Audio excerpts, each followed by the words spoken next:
What's up, y'all? It's Antoine Winfield Jr., safety for the Tampa Bay Buccaneers. What's up, y'all? This is Jihad from the New York Giants. What's good, y'all? This is Sterling Shepard. This is Justin Tuck. This boy, Black Bears, Super Bowl 42 world champion. Chris Godwin from the Tampa Bay Buccaneers. What's up? This is Saquon Barkley. Next one is the second. Yo, this is Mike Evans with the Tampa Bay Bucks. And we about to go live on Flag on the Play.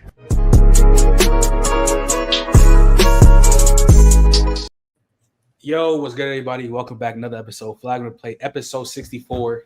You know, feel me? This is the birthday stream. You know, day of my birthday, just turned 22. Back here with the guys. And, you know, we got a special guest in the building. You know, you feel me? Who's the first ever VIP room guest to ever come on my show? First NFL player to ever come on my show. Jihad Ward, edge rusher for the Minnesota Vikings, man. How you feeling, dog? I'm chilling, man. You know what I mean? Good to see y'all, man. You know what I mean? I like this platform y'all got going on, man. So y'all keep doing what y'all doing, man. I like this. I like this. Thanks. Appreciate it. But let's get started, bro. I gotta start with you, buddy. You know, feel me? You saw one of my clips about my boy talking about sauce and this and that. And you told me an interesting take on the phone. So can you talk to the people why you think DJ Reed is better than Sauce Gardner? I like Reed, to be honest with you. I like Reed, not discrediting Sauce, to be honest with you. I like Reed because he's physical in the run game. He can do it all. And, you know, I feel like the outside, you know, with the media stuff and all that, they're going to praise Sauce. Don't get me wrong. Sauce is a hell of a player. Don't get me wrong. But what I'm saying is, you know, as a really special corner, they like to strap shit, and they like to hold down on the run game, being physical. You know what I'm saying? Like, for example, crack tosses and stuff like that, you're going to need them corners to show up. You don't got no corner over there that can show up on them crack tosses, then they're not really physical. We need corners that can really be physical in that game. You know, that's what I like about Sauce. I like all physical corners. You know what I'm saying? So I think I got Reed on that one. You know what I mean? No discredit to Sauce, but I definitely think Reed is more physical, and he can strap shit. Does anybody disagree or think it's more of a comment that people would like to give? You got Spoon over Sauce then, right? Do I have Spoon over Sauce?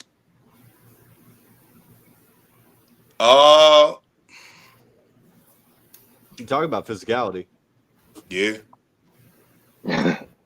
Strapping shit though on the third. I don't know. Covering wise, I don't know. Covering wise, I don't know. Not yet. So Trent, what was your main criticism of Sauce? Say that again. Hold on. Go ahead, take it. Is Deion Sanders your GOAT corner? Deion Sanders, yeah. But if you value the physicality, is it because of the day we play in? See, when you talk about physicalities and all that, I mean, here's the thing. I like certain personnels on like third down, you'll definitely put Sauce up back there to stretch some shit. You know what I'm saying?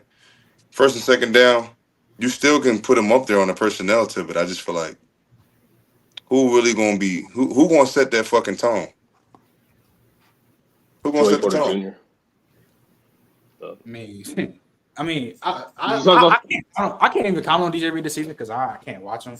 But I mean, and to Josh answer your question, I think my main issue with Sauce, like I said, is just I feel like listen, I feel like Reed is more they don't praise him enough. And I'm not like I said earlier, I'm not discrediting Sauce. Sauce is a hell of a player. The next time, like his next step, we already know who he is. But I'm saying is the next I want to see him keep smacking shit. Like really, you know, y'all know what I'm talking about. Yeah, I know.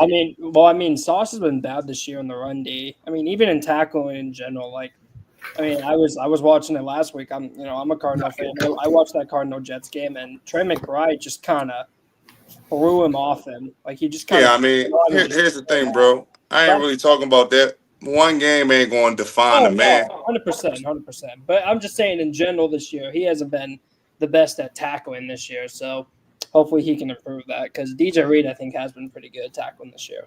Yeah, I feel like you know, Sauce showed everybody that he can strap shit. You know what I'm saying? I just want to see him.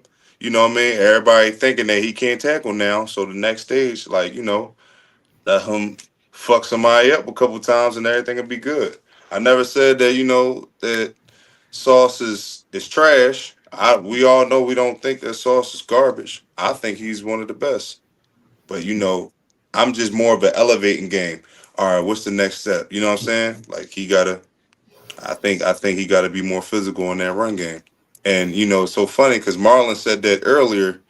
This was before, what I'm saying, Marlon Humphrey said that earlier, and he said, I'm not. He said Sauce just got to be more physical. You know what I'm saying? And I agree with Marlo with that. You know what I'm saying? And he took it at a phase like it was something personal, like he was hating on him. No, bro. You know what I mean? I feel like the league sees that. You know what I'm saying? But he can hit, but he just gotta keep showing it. I like him though. So. All right, so let's just get to these games, and of course we're gonna start with Jihad game. Of course, we y'all just played the Jags. Offense struggle a little bit, but y'all put on the masterclass on defensive end. So I'm gonna start with you, Hottie, and just of course everybody else. Do you think it's a real conversation that you guys are the best defense in the league? I mean, I really don't be, I'm more of a, I'm a humble guy. You know what I'm saying? I'm very confident that, what I mean, we are the best. But I just gotta really just what's next mentality. I'm more of a what we need to work on. You know what I'm saying? I'm not gonna sit here and try to give y'all a praise like, oh yeah, we the best defense in the NFL. Nobody can fuck with us. You know what I'm saying? It's a lot of shit that we need to work on. You know what I'm saying? I humbly, whatever the results it is what it is now. But you know how I am too. You know what I'm saying? We did what we had to do this game. We shut it down. You know what I'm saying? Whether they scored on us or whether they scored more than 20 points or whatever the case may be, what we need to work on. You know what I'm saying? So yeah, I think we the best of the best defense, but I'm on a humble road. You know what I'm saying? It's a lot of stuff what we need to work on our game. So that's how I can deliver on that one. Humbly. Tegan? I think they're in the combo. I just think Coach Flores gets. I think that you could argue they're probably the toughest to game plan for, just because of what Flores does to the average quarterback and what his eyes have to be on a play-to-play basis, not knowing who's going, who's dropping. But it's hard for me knowing with the Chiefs and Spagnuolo and what they do too. Like, they're in the combo. I just can't definitively. I honestly, off the top of my head, couldn't definitively say there's the best defense in the NFL, but there's definitely a good chunk of teams in those combos. Yeah, and we all can respect, respect. You know what I mean? You bitch your opinion and stuff like that. I feel like, with Brian Flores, it's like the same situation. You don't know who's coming, with Wink Martindale situation. When we brought that stuff from the Giants from Baltimore, we brought that stuff to the Giants. You know what I'm saying? We just try to do everything we can, find everybody's weakness. We know that we here to study people's strength, study people's weaknesses, whether it's a quarterback, whether it's the offensive line, whether it's a running back and stuff like that. We just try to do everything we can to do to win. So, if you got a weak spot, you know what I mean? We just trying to attack it. Donnie? I mean, I've always been a big Brian Flores fan from day one in Miami. When he overtook that 2019 Dolphins team, which a lot of people considered, at least of the 2010s, the least talented team, maybe the entire 2010s, and they still somehow got like 5-6 wins. And he was a very large reason on why. I mean, down the stretch, the last 5 games, they go 3-2. They beat the Patriots. And I don't know if you guys remember how big that game was, but because they beat the Patriots, the Chiefs got the 2nd seed, and they were able to get the bye week, and the Patriots had to go to the wildcard game and then lose to the Titans. So I've always been a big Brian Flores fan, and I know why he got released from his job. But you ask me right now, there's not 2 candidates I think are more deserving of a head coaching job than Brian Flores right now. He's done a great job for Minnesota. Past couple of years, he was awesome in Miami as well. You got to give so much credit to the Vikings, man, because they've just been so good defensively this year. Their edge duo has been great. I was a big Blake Cashman fan going into the free agency. When the Vikings picked him up, I was pissed because I wanted him to be a Cardinal so bad, and he's been great this year. Stephon Gilmore has been killing it. Also, That's your team, the Cardinals? Yeah. Yeah, they doing good too, man. Yeah, they doing good. I'm actually going to be going to the Vikings Cardinals game in a couple weeks. So, shit, we'll see what happens. But nah, man, Minnesota's been killing it this year. So, Yeah. shout out to them, man. But yeah, Ryan Flores, man, he like little guys, man. He just the more you can do, the more you know what I mean. You gotta just show up. He just like T. I'm already know you. They had me outside linebacker, put me inside and stuff like that. I drop from a 3-point stance. Well, the more you can do on this defense, I'm telling you, you'll be successful and stuff like that. So, Josh, what's your thoughts? You think the Yeah, Vikings I got a really combo? like Go ahead. What's your Josh? I really like what Ryan Flores doing with his defense. Like the entire edge group can play the run. I love that. Van Ginkel, Grenard, like the whole rotation can play the run really well. They set the edge really well.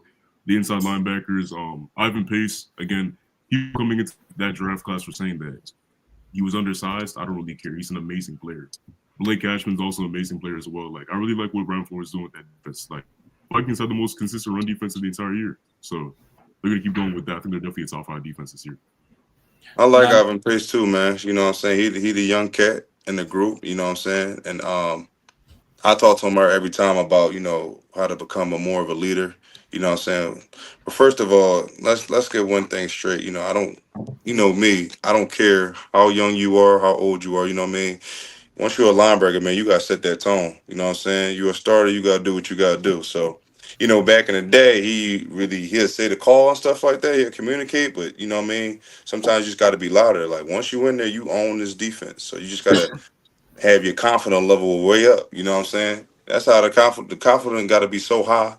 You know what I'm saying? So I talk to him most of the time, and he still, the thing about it is so special about this cat, man. He's still learning. You know what I'm saying? He just still learning. He's just giving you guys raw talent right now, showing everybody what he can do. You know what I'm saying? But once he watch year 3, watch year 4. You know what I'm saying? Watch around those times when he start the game. Not even just that. Watch when the game starts slowing down on him. I think he'll be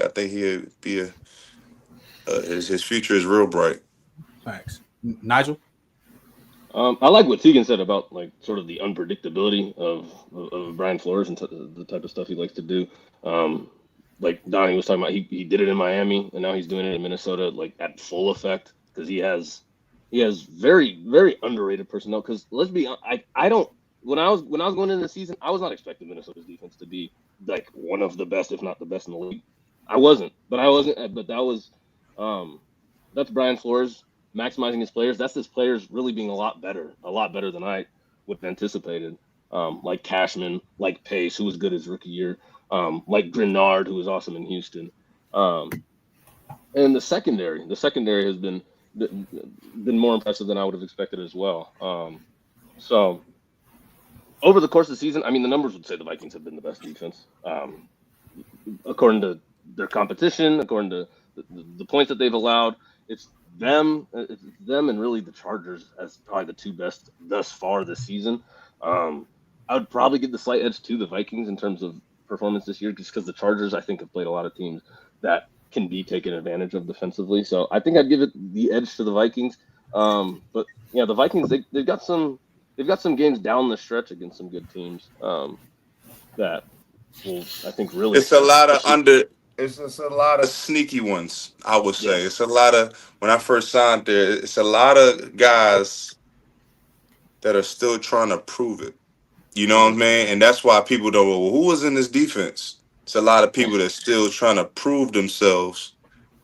They, you know what I mean? They could still, it's just like 1-year deals. And that's that's the thing. And that way, game, you don't know who gonna have the best game. You don't know who. You know what I'm saying? Because everybody can do what they're supposed to do. You know what I'm saying? You got Shaquille Griffin. You know what I'm saying?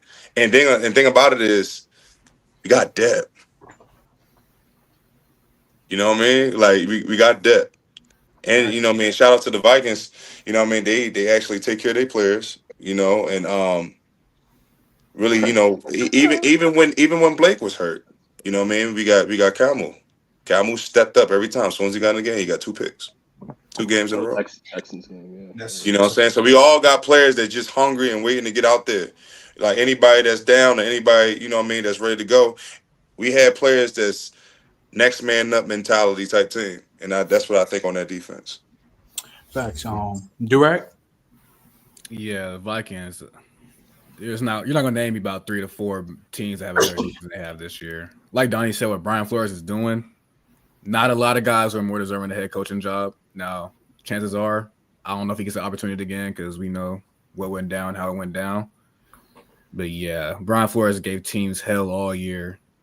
Like Tegan said, very unpredictable. Gave my team hell the last 2 years. It's just fucking annoying. I really want to hate on Buddy, but I really can't though because it's that damn good. So they're definitely one of the league's top defenses. To be honest with you, brother, I mean, I don't business wise. I know I don't get into all that stuff, but like, I talk to Brian Flores every time, and I think we all got the same mindset. If he gets it, he gets it. But if he don't, we understand what happened. He don't. He appreciate what he have. That's the type of mindset that he have. You know what I'm saying? The goal is to get this, but if we don't get it, we appreciate what we have. But we ain't staying average. You know what I'm saying? We still trying to chase it. You know what I'm saying? So it's like that's the type of mindset he had. He really not worried about that. He just want to be around a good group of men. You know what I'm saying? He understands every individual, and I just feel like he's definitely. He's definitely a head coach in my eyes, to be honest with you. And I don't think he put, worried about that. You know what I'm saying? Like the way is the way he his motive, the way he walks around, how he carried himself. I don't think he do all this stuff for a head coaching job and all this. So he actually, he do everything he could, every individual to help them. He want everybody. Even on the offense to be successful. You know what I'm saying? It's not just everybody talking about flow defense and all. He want everybody to be successful. And anybody he can coach around them. You know what I'm saying? So, that's just the type of player he is. And I know, I don't know what happened. You know what I mean? To be honest with you, I know about him. You know what I mean? Because he wanted me when I was a rookie. I could have been a Patriot at the time. You know what I mean? So he wanted me on draft day. So, it took me 9 years. Now he got me. You know what I'm saying? It's been 9 years. I'm 9 years in now. And it's just so funny how this stuff worked. I even talked to him. I was just like, you know what I'm saying? I knew he was in the Patriots and stuff like that. He's like, yeah, we wanted you. We wanted you. Yeah, we wanted your ass. And then, the next thing you know, he finally got me. So it's all about being consistent. You never know what you run into. That's a fact. Champ, man. Think the Vikings got to come up and be the best defense in the league? Yeah, them in the San Diego. Damn. The Los Angeles Chargers, showing my age once again. I know, right? That's so crazy because I was about to say the same shit. San Diego Chargers. It's San Diego. So I'm about to say the same situation, man. Yeah, still calling the Rams the St. Louis Rams. That's how old I am. Basically.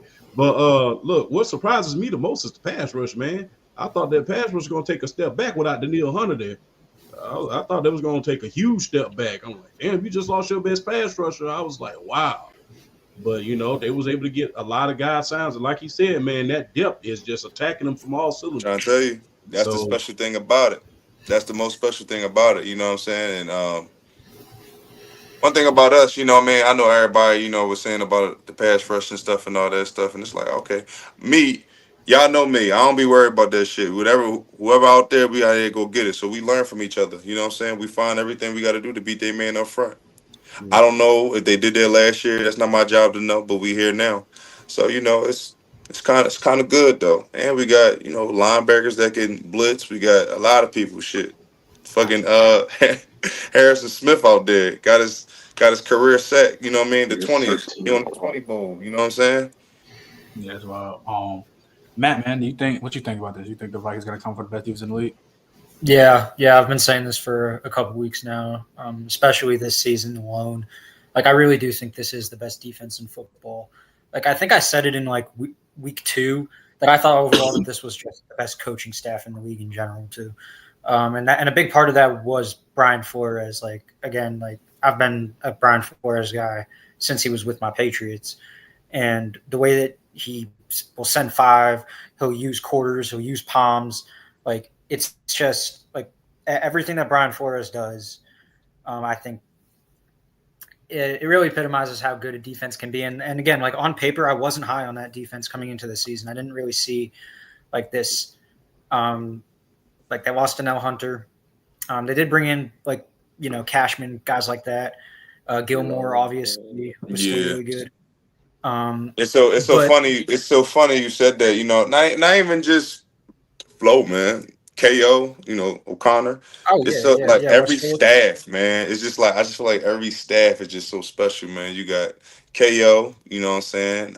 You got Coach Mark, Marcus Dixon, your D-line coaches. It's just so many people that's in the staff. Just look at all the staffs that's just been, you know what I mean? It's nothing but even coaches is underdogs, man. I'm trying to tell you, everybody just trying to. It's a prove it moment. Everybody just trying to prove it. All right, but so man, I'm gonna start with you. We're gonna go to the next game. Ravens beat the Bengals in a classic game by 1 point. Jamar Chase, historic day. Lamar Jackson, another historic day. Burrow went crazy. I think they combined for 750 total yards, 4 TDs. I'm gonna start with you, Matt. Do you think how the Ravens are winning these games? Do you think it's sustainable because of how their defense is looking, or no? I think it can be sustainable because I don't think they're going to be facing as many elite passing attacks as the Cincinnati Bengals. I still think the secondary's butt. I just don't think that you don't face up with a Joe Burrow, Jamar Chase every single week. And thank God that they don't, because if that's how they're going to be looking for the whole year, that's not sustainable what they did. The truth is that the 2-point conversion at the end is why they lost the game. The offense did what they did. Jamar Chase had such a good game. Obviously, I said this yesterday on Brandon's show. If you look at the top 10 best fantasy football performances by a wide receiver ever, you only see 2 names twice, and that's Jerry Rice and Jamar Chase. Those are the only guys that have 2 spots. Jamar Chase has had 53 times. I don't like using fantasy, but that's that just tells you how good of a game Jamar Chase had. You could just watch any type of metric or unquantifiable evidence you have to look at. This Ravens secondary was bad, and it has been bad all year. But I think throughout the rest of the regular season, it will be sustainable. What you think about 22 over there, the DB, Geno, Cincinnati? Geno Stone. You want Geno Stone? Yeah. I like Geno Stone. He's good. No, I was just saying, what you think about him this year? Because the reason why I'm asking, because that's my dog. Me and him was in Baltimore. Yeah. So I was just saying, what you think? Because I haven't really seen how he was doing and stuff like that. So I'm just asking you guys. If I'm keeping it a buck, I haven't really watched his film either. So it's I can't really. Here, I'll say it because I was watching it. I think the start of the year for him was pretty rough, but I think the last few weeks, ever since about week 5, the whole defense, including him, has been so much better. And I know they just allowed 35 to Baltimore, but it's Baltimore, man. You're gonna live with it. So I've been a big Geno fan for a while. He went to my favorite college. He went to Iowa, was a 7th-round pick, just got paid by Cincy. He's doing good right now, man. He started off pretty slow, but he's been balling recently, so let's hope he can. Yeah, I feel like he's doing what he's supposed to do and stuff like that. I feel like, it's a new team. Mostly it's rare that, you have free agencies, they ball out. Some free agencies don't really ball out their first year. It takes time. So, he's just coming with a new scheme and stuff like that. And I feel like he'll do good.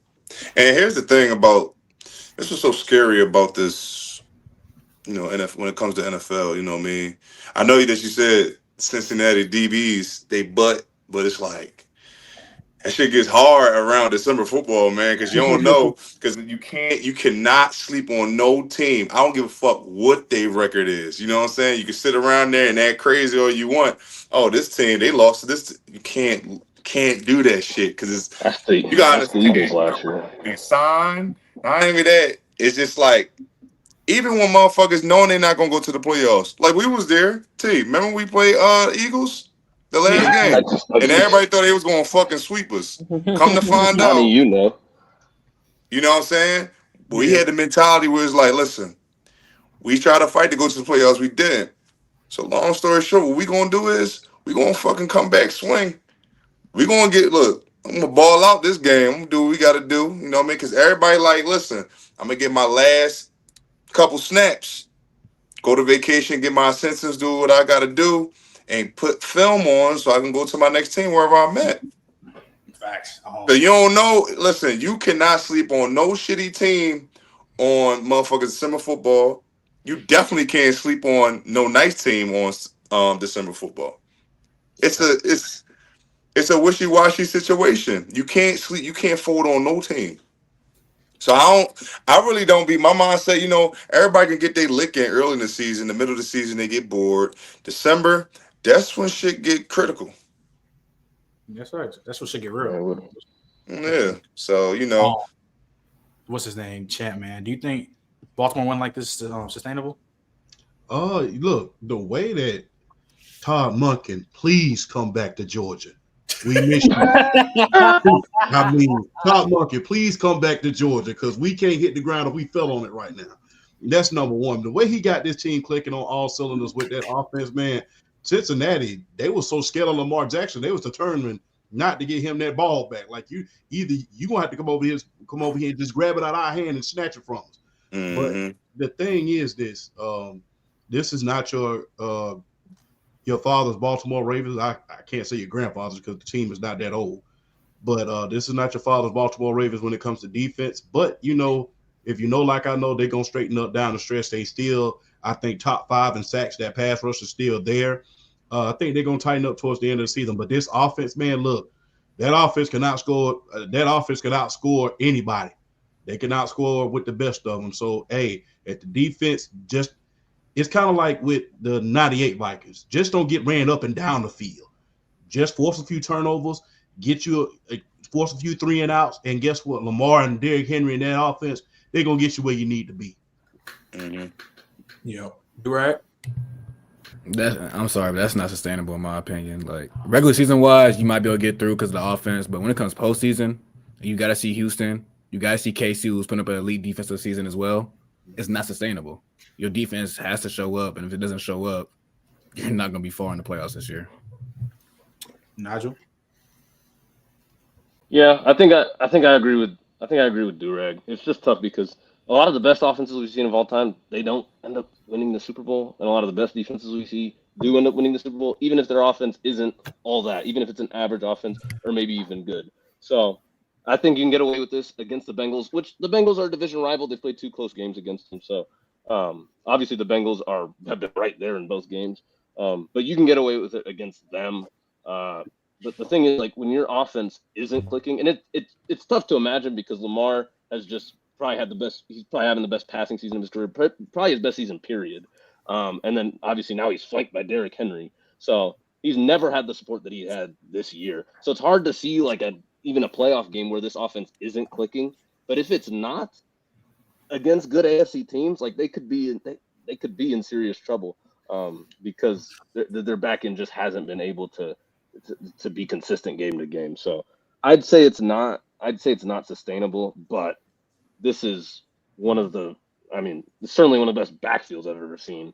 You talking about Derrick Henry? They have a chance to Lamar and Derrick Henry combined. Like that's a tandem we've basically never seen before. So they have a chance to make history, like, because this defense, it's tough because they are still hurt a little bit. They have guys coming back, but it's just not a reliable enough unit to where Lamar and Derrick Henry can have like some sort of off game and they'll be able to get away with it. So they're going to have to kind of keep doing this, but they can because they're that historic. So I feel you. I feel like, you know what I mean? You know, Lamar going to do his thing and Derrick Henry going to do his thing. You know what I'm saying? But think about this shit in the season, man. It all starts up front, man. What that offensive line going to do? You know what I'm saying? I tell people every time, like, they can be the bread and butter with the superstars. I know some people on the fantasy and all that little gambling, whatever shit y'all got going on, all that little cute shit. But I'm telling you, if that offensive line, if they don't show up, it's not going to work. I tell people every time. Think about it. it's just like, that goes with quarterbacks. You have to have an offensive line. You know what I mean? It's rare to have a quarterback. Lamar can do it. Lamar proved it that he, I'm not saying that the offensive line was not good. I'm just saying, you'll know if it's a good old line if they're working together. But I'm saying is Lamar has shown people what he can do without a good team offensive line together, working together wise. If that makes sense. Yeah, for sure. Josh? I've Okay, been so in I that wouldn't. situation. Sorry to cut you off, but I've been in that situation where, remember we was undefeated at the time. Not undefeated, but we was like 12-2 around 2020. Around that time, we had a good record, and we lost to the Titans, and it was fighting. That around that bracket when Derek said that again. You talking about Baltimore? Were you in Baltimore? Yeah, when I was in Baltimore, and that bracket, the Titans is always fighting. It's like every time when playoffs come, like Derrick Henry always just find a way to tote that shit to the crib. You know what I'm saying? Like just trying to find a way to win. That was the year that the Titans was just on fire every time on playoff time. And then next thing you know, we had the home advantage and we lost to them. You know what I'm saying? So it's just that's why I was saying go back to I was saying like don't sleep on no team because everybody's gonna give it their all. But it all starts up front though. Facts. Josh? All right, so I wouldn't say that the way the Ravens are winning is unsustainable, but like there is problems.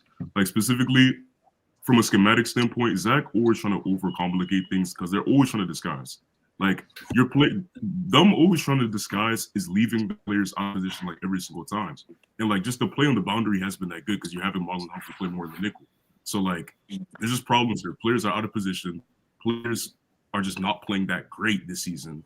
Like besides, I think the most consistent player in that secondary obviously been Kyle Hamilton, but like there's other guys that need to step up. And on top of that, the pass rush, it's been shaky. Like it's been up and down. If Justin Madubuike is getting triple teamed, then where's the pass rush juice going to come from? You feel me? So like there's issues there, and things need to be cleaned up. They need to win. I mean, they need to start winning their matches on the boundary more. And from a schematic standpoint, keep things more simple because the guys are out of position every single time. Donnie? I mean, Josh has kind of said everything I wanted to say. So I guess something else I'll throw out there is, we'll talk about the game pretty soon because we're going to want to talk about it. But Jared Goff threw 5 interceptions in the game and won. If Lamar Jackson threw 5 interceptions, I guarantee you they're not going to win that game. So that's why I'm not too sure it's sustainable. The boundary corners have just been so hit or miss, and it's heavy relying on Nate Wiggins, who I liked a lot. But even if you're like one of the best college corners ever, year one in the NFL, it's going to be an issue. It's very hard to translate from college to the NFL as an outside boundary corner year one. It's so difficult. Outside of quarterback, it might be the hardest position to play in football. So basically what you're saying is Detroit Lions defense is over the Ravens defense. No, I wouldn't say that. I would just say that at least the Lions have things that they can rely on more consistently outside of their quarterback than the Ravens. But that's what I would say. I mean, at the same time, the Lions, the Lions can one day they can win with their defense. One day they can win with the pass rush. They can win with special teams. Like I think they have more ways that they can beat you than the Ravens, which is why I think they're, a top 2 team in the NFL. But yeah, man, I just don't know if it's sustainable for Baltimore, even though I still think they're one of the best teams in the league. I feel you. Tegan? I mean, I don't got much to say. I've said I'm not taking Baltimore too seriously as Super Bowl contenders just because of the voodoo magic in KC. But like the thing that I think outside of the players, I think honestly you could feel the effects of them not having Mike McDonald just because of his creativity and being able to get the most out of pass rushers. And I think the one thing that I do have a problem with Baltimore is just they have a tendency to just kind of keep that door open with some really good teams. Bad teams, they can shut the door, but they kind of leave with a defense like that.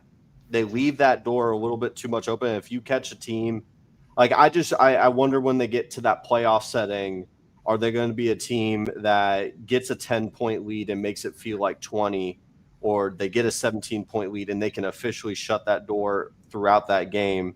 And it'll really come down to whether or not that defense can catch a heater or not, because I just think if they catch a Josh Allen, a Patrick Mahomes in the right spot, I don't know if they're going to be able to pull away in that situation. Maybe that's what Derrick Henry was meant to be. So you're guaranteeing yourself 4 yards every play and you can milk out the clock. But I mean, I just see too many red flags for Baltimore. I know you didn't ask about Super Bowl contenders, but we're getting to that time, man. It's getting to that time. We got to start asking questions about the bowl. Shit, Pat Ricard gonna hold it down. That's a deadly situation right there. Yeah, yeah, for sure. So, all right, moving on. We'll start with you, Hottie. Next game, Steelers, another great game. Steelers Commanders. Steelers won by 1 point. Before I get to you, I just gotta say, Donnie, what the Steelers going under 500? What did I tell you, bro? I told you. I didn't even know Washington was snapping like that. Yeah, Let's get this out the way. Washington's been going crazy. But no, it's so funny. I said that early in the season. I said, I ain't gonna lie, Washington, they gonna win some games this year. That boy Daniels, he's something special. Yeah, he going crazy. But before I give it to you, Donnie, did I not tell you it does not matter if he has Russell Wilson at quarterback, Kenny Pickett, Josh, Nigel. It don't matter. Me. I don't want to get.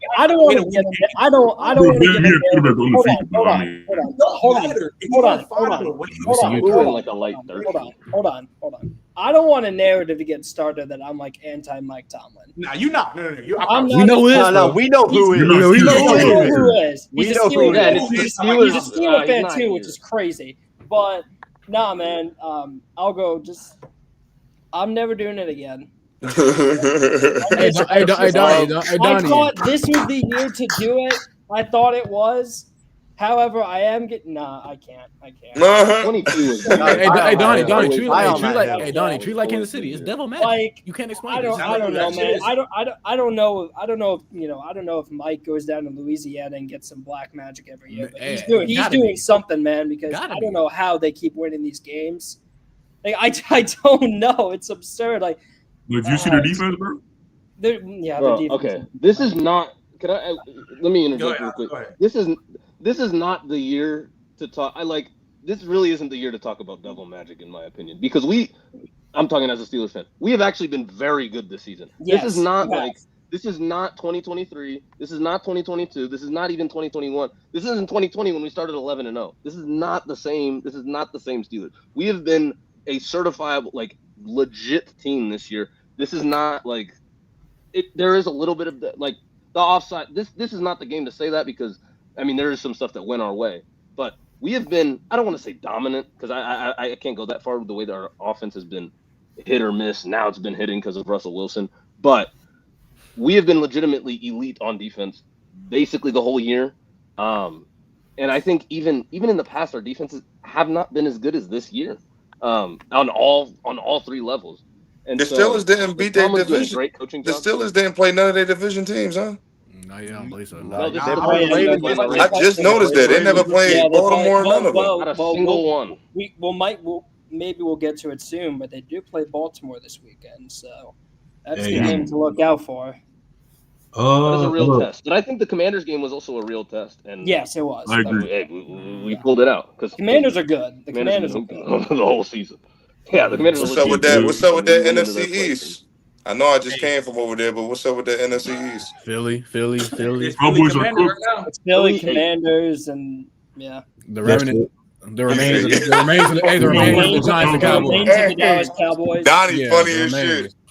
Yeah, I know what he's trying to do. Arguably the best player in football. Hey, Hottie, were you able to watch the Commanders game? Probably not. Probably weren't. The Commanders Steelers game. Were you able to check it out? I ain't get a time. I ain't. That's why I was telling y'all. I was shocked. I was like, "Damn, Washington really doing their thing." No, okay. I just had to ask you.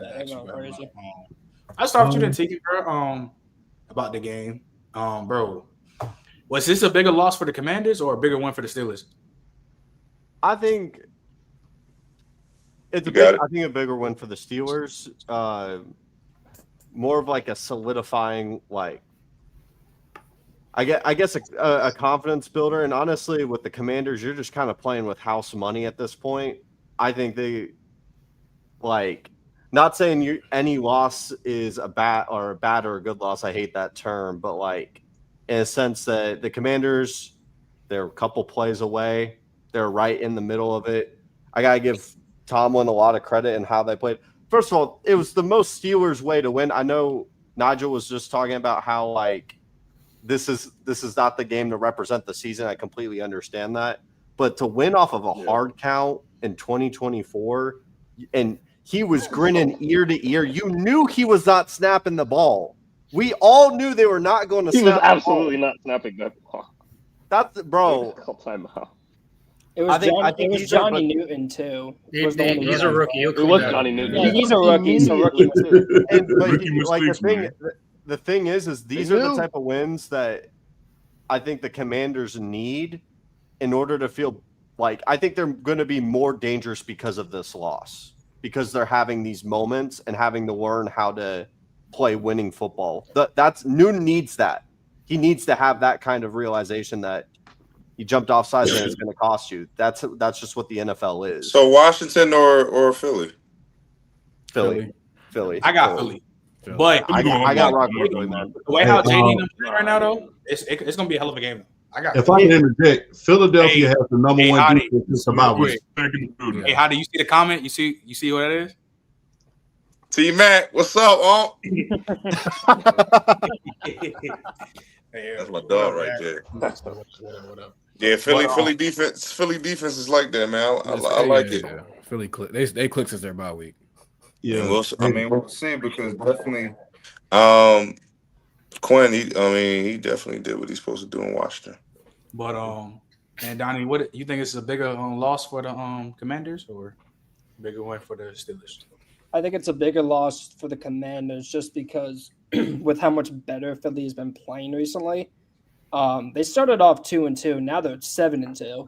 They're on a 5-game win streak, and they've beaten up some decent teams. I mean, they beat up Dallas. They beat up Cincy on the road against them also. Their secondary has been a lot better. Quignon gets better by the day. DeJean looks like a D-Roy candidate. Like, their defense has been playing so much better. Jalen Hurts has been playing better. And I think they needed this win because if they would have won this game, I think they'd still be in first in the East. And now I think they're second behind the Eagles. So I'm going to say it's a bigger loss for them, but I am going to expect them to bounce back, though. But the reason I'm trying to figure out why they released what was his name, Devin White. Devin White, I don't think he's played that much. That's why. He don't think he played. I don't know. That's what I'm saying. I'm like they released him. Scratched for like 2 weeks. They said. Yeah, I think a healthy I think one of the linebackers took his spots, and I think I forgot what happened. I think he said he didn't want to play special teams. He stole that spot. Yeah, Zach Vaughn took the spot. Yeah, but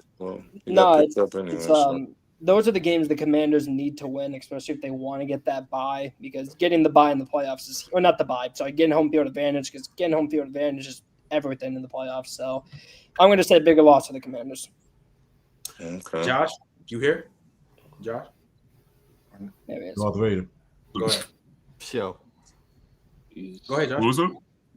I said, is this a bigger loss for the Commanders or a bigger win for the Steelers? No, I'd say a bigger win for the Steelers. Like, Commanders' offense been dominating all year. Like, I mean, they still scored 27 points, but like at the end of the day, Steelers still got it done. So I think it's a bigger win for them. And like people like Donnie were doubting all year. And like, look at them, they're holding. Why am I getting targeted so much this episode? What's going on? You deserve to. The biggest Tomlin hater on the panel right now. I'm not. That's on the panel right now. I'm pretty sure you are. You think those teams? Y'all think those teams gonna have a crazy upset? Remember, I was saying like December football. Who you think gonna have a crazy upset? I don't know, bro. Once December hit, I gotta see more. Once we start talking like the upsets and like once we start talking like the upsets in December, y'all think New York? I can't call it upset right now. I'm not. Bryce Young gets the Chiefs their first loss. Come on. Hold on, $2. Yo, what is wrong? $2 super chat for my boy Gabe. Happy birthday, Trent. You think New York gonna get him? Appreciate you. You said who? Hey, tell you think New York? You think Hell New York no. or Dallas gonna get him? Dak is out for the season, so hell Trey no. Lance FC, come on, we I back. think it's Yo, Dave. Trey Lance backup quarterback narratives. in this dead ass crazy. So I think the streak is still continue where I think the last time there's been a consecutive division winners, I think it was like in the 90s or something like that. It's mad. It was 04. I think it was 04. Yeah, it was like 04. Yeah. Yeah. So, bro, this might be the first time we see the Eagles do it, but the Commanders might be. The Eagles Cowboys won the division. So they won't do last year. it. will happen again. Yeah, Dallas did it last year. Dallas won it last year. Yeah. Oh yeah, word. Yeah, they hosted Green Bay and got all types of. It's just every year. It's all types. So now it's confirmed basically because it's gonna be the Commanders or the Eagles. Unless Trey Lance all types of messed up, bro. It's just all right. All types of messed up. That's some fun. That's some funny shit right there. That's funny. But Nigel, as a Steelers fan, do you think it's a bigger win for the Steelers or the Commanders? I mean, bigger loss for the Commanders. I do think it's a bigger win for the Steelers because I think keeping pace with Baltimore, and not even keeping pace, being ahead of Baltimore, is important as we get into this, what at least in the preseason was perceived as like one of the hardest stretches of schedules we've ever seen. I think it's not as hard now looking at it, just because we are playing Cleveland twice, and Cleveland like it has not been good, right? And Cincinnati, now knowing we have a quarterback that can actually take advantage of their defense now. We won't have to score. We won't have to hold that offense to a limited amount of points for us to win. And so that schedule isn't nearly as daunting, but it is still important to keep pace with Baltimore because I think Baltimore offensively is just going to keep rolling. If I had to guess, we probably split with Baltimore. So if we split with Baltimore and then keep pace the same way we have been, I think we have a real chance to actually take the AFC North, which basically nobody would have predicted at the beginning of the year. I want to ask some real quick off topic. If the Steelers do win this division, does Lamar still win the MVP? You guys knowing how the media is? No. I don't think so. No, I don't think so. Okay. It depends because it really depends. It don't. I'm not gonna lie, it don't depend because I think the Bills got their division in the bag, and if Josh Allen keeps playing, it's already locked. And that's what I've been saying is that like if the season ended today, like I think they would give it to Allen for that reason, even though Lamar's playing. Now, but it's just right now, mid-season, I think Lamar is clear cut the MVP. But if they still finishing out and the Steelers is doing what they doing, I mean, shit, that's nice. I mean, dude, it's gonna be the same thing last year. Like Allen had all the big numbers compared to Lamar, but Lamar got the 1 seed and they gave him the MVP while also respectively having a great season. Like that's just what the media cares about. They just care about. Bro, it's just crazy. Like, okay, this is a genuine question to y'all. Mike Tomlin do what he do, and let's say the Steelers win. Let's say they lose.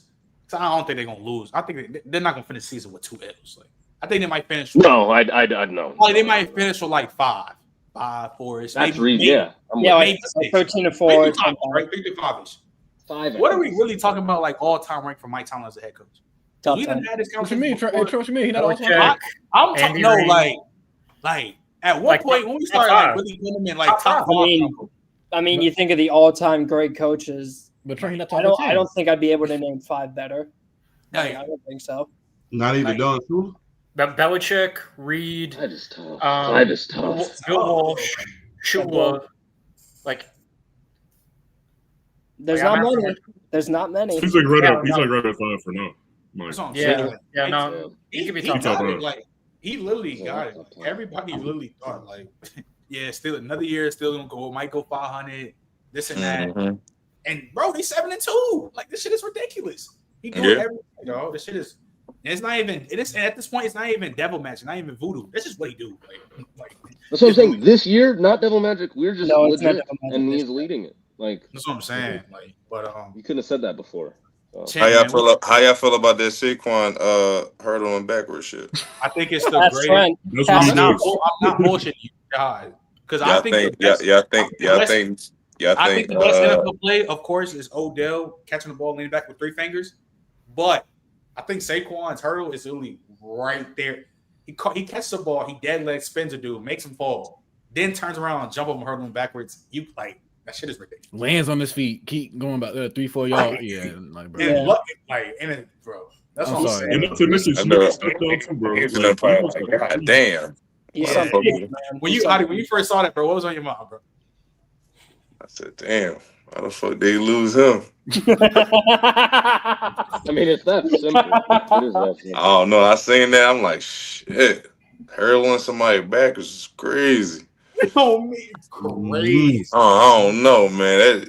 Nasty. It's like every time he make a special play, I'm thinking about Dibs. Yo. Hey, bro, look, that shit was wild, Serious bro. combos, man. And it's crazy how the people were saying Saquon like wash and shit like that. That's what the combo. That was the narrative, wasn't it? Nah, he ain't washed. No. They weren't saying he was washed. They were saying he was a what if. What if he didn't get hurt? When it's like when he's healthy, he's like the same guy. Like it just. Yeah, I'm sure he's a what if, the most talented running back you've ever seen in college. Like, I don't think Saquon is washed, and yeah, I just don't think he's washed at all. I mean, he's proven it. He's proven to everybody he's not washed and stuff like that. And I know y'all probably looking at me like I'm crazy and stuff like that. And I think, to be honest with you, me personally, I just think Daniel needs a fresh start somewhere. Yeah, Indeed.com. I think we all agree with that. I know you don't agree. Wait, who are you talking about? Who are you talking about? Listen. When you deal with situations like that, it's just like you gotta realize this. Him and Saquon had 3 new coaches. Am I right? Or 2 new coaches? Mm-hmm. They had like 3, right? I think it was 3. Judge, and I don't remember the one. Saquon had 3. He had 4. It's like 2, 3. Yeah, it's like 2. But you gotta deal with this, man. You gotta realize this. It's a whole new scheme and all that. You know, Daniel best year that he had when he took us to the playoffs. You know what I'm saying? I just feel like dealing with a new scheme and stuff like that, and you got to deal with a coach, like 2 other coaches that really didn't want you. So it's like, and I know y'all be seeing all the rest of the film and stuff like that, but like I said, what I said before, it all starts up front. And I know y'all probably looking at me like, well, a lot of these people don't agree with that situation, but like when you have quarterbacks and stuff like that, and you know what I mean, like Andrew Luck, what happened to him when he kept getting hit? He retired. He retired, right? He was banged up and all that stuff, and he was doing what he's supposed to do. You know what I'm saying? I just feel like, if Daniel Jones had a fresh start somewhere else, I think everything would be good, and the dark would come to the light. I know everybody, he can't do it by himself. The man can't do it by himself. I just feel like, my opinion, I just feel like I seen it. Where everybody was hyped for him. He's going to the playoffs and stuff like that. Now it's just like, he's in the dark right now and stuff like that. I just feel like, I still got faith. I still got faith in him. I know y'all, some people gonna laugh and stuff like that. I just think if I tell you, I forgot Sherman, coach. I hate for DJ over here, of course, but I just think it's just over with. But I think number 1, people just don't like Daniel Jones in the first place, and number 2, I mean, if you keep it above, he's just not playing well right now, and this is bad. And plus, his year. Like I said, people already didn't give him credit in 2022, and then when you follow up in 2023 playing hurt, you got hurt and he wouldn't play well, and then you back again doing the same thing. It's over with. I feel you. I definitely feel you. Know what I mean, he probably ain't having this good year right now and stuff like that. I just say, like, personally, what if he get a fresh start and start balling? Shout out Sam Darnold. I mean, that's situation in New York. Tennessee Little veteran quarterbacks. Come on. But what was I about to say? Just to keep talking, because I got to hit you, Champ, and Matt. Well, I think I did, Matt. I don't know if I remember, but Champ, is this more of a loss for the Commanders or a big one for the Steelers? Because we were still talking. Bigger one for the Steelers, man. Look, coming into this season, they had 3 strikes against them. People was talking about Mike Tomlin should go somewhere else. I know darn well I was talking about Arthur Smith and how he sabotaged my Atlanta Falcons and how that offense was nowhere near to what it needed to be. But part of that was because Desmond Ritter couldn't pass gas if he fed the beans all night. And you also had Russell Wilson, him being doubted. So the fact that they was able to keep up with that offense the way they did, using with those three catalysts, and those were the underdogs during the entire year because we didn't really know what to expect from either one of them. That's a milestone, especially with them being ahead in this blood and guts division in the AFC North, especially when you got Lamar and Joe Burrow there. So I mean, you 7-2 ahead of those two elite guys and those elite offenses. That's something to be said about that. So that was a bigger win. And plus, hey, big ups to Mike Tomlin, man. Don't ever doubt him ever again. Matt? Yeah. No excuse now. I think it was probably a bigger loss for the Commanders, but I don't think it was a terrible loss. Because if I'm being honest, I don't think they should have lost that game. I think that was a first down, and obviously the Johnny Newton jumping off. The Ertz play? Yeah, I thought that was a first down. I thought he had his back right foot beyond the mark. But they reviewed it and they said that he didn't make it. So it is what it is. It doesn't matter anymore. But yeah, Johnny Newton jumping off sides. I said it before. He's a rookie. He's not doing that again. If anything, he's going to probably be slower off of his release for like the next 2 games because he doesn't want to do that again. So Donnie with the super chat. The first one. Congrats reaching Unk status. W-chat, W-stream. Yeah, that's crazy. 22 is now Unk status. It's crazy. But hey man, if I'm getting called Unk by people, you're getting called Unk. Hey T, I got like 3 more questions. I got another meeting going on. I bet for sure. All right, very cool. So I'm gonna start with you. Speaking of the Lions, I know you probably didn't able to watch the game between the Lions and the Texans, but just overall, because you and the Vikings, you're in the division, y'all in the same division. What's your thoughts on the Lions in general? I think they're a good team. And I feel like Jared Goff, he's definitely a great quarterback, to be honest with you. You can't you got to try to sack that guy because once that boy's on fire, he is on fire. I'm letting people know that right now. You know what I'm saying? Like, last game that he had, it wasn't good, you know what I'm saying? But it is what it is. But, I can't sleep on no team right now, you know what I'm saying? But all I'm saying is, the Lions definitely they're a good team. Nigel? Since Nigel not even that, so since we could talk because he wasn't able to watch the game. Of course, Jared Goff, those 5 interceptions, the Texans were up, they blew a big lead, they lose by a game-winning field goal. So who do you have more questions about team-wise, the Lions or the Texans? Oh, this is You think it's easy, clear-cut Texans? Easy, clear-cut Texans. If anything, this answered more questions about Detroit because we just see Jared Goff have probably the worst game that he'll have this season, and they were still able to come out with a dub against the Texans, who I think are still a good team. But to answer your question, this is clearly the Texans. The Texans, I was saying in the chat during the game, I'm like, if they lose this is like very inexcusable. You can't get 4 takeaways. He threw 5 interceptions, but really 4 takeaways that they could have taken advantage of. And really didn't. They really took advantage of one of them, I think, in terms of scoring. Stroud, I really was not impressed with Stroud in the second half. In the first half, he was balling. And the way he was playing, I was like, "There's no way Detroit's going to stop this." But I seen the last of it. The last part of the game. I seen the last. It was about whoever wanted it more. And Detroit showed, Detroit showed they wanted it more on defense and on offense. They were able to sort of get the running game going with Gibbs, and Goff was able to hit Amon-Ra on some key third downs. He eventually cooled down. He eventually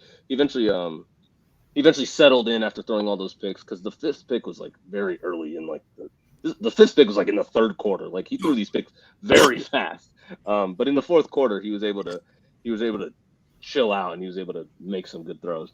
But the Texans, O-line still have concerns. They weren't able to run the ball at all. Joe Mixon's had a hell of a year. This was easily his worst game of the season, and a lot of it was due to the O-line. He didn't really have anywhere to run. With the Texans, and then Stroud, like I said, he was up and down, literally up in the first half, down in the second half. So someone was talking about in the comments getting Nico back. That'll help. But not having Diggs to really make that a real trio like it was supposed to be is still going to hurt throughout the rest of the season. So The Texans, they're just so they're lucky they play in that division, man. I'll just say that because that division, I like every team in that division lost this week. The next closest team is the Colts at 4-6. Like they're gonna sleepwalk through the division, and I don't really think it'll be close. But in the playoffs, I was saying last week how they could be like same as last year, where they'd like win a playoff game and then they're done. I don't even know if they get to that. Like this looks like a one and done team. I'm like this looks like a team that can lose at home in the playoffs easily against like a Chargers, against the Steelers, against the Ravens if they end up with the wild card. Like there's just too much going on. Some of which they couldn't control, and some of which they can. That I think will doom them in the later parts of the season. Durant. Nice, man. Appreciate you. Hey, yo, dude, you muted, bro. Durant, you muted. My bad.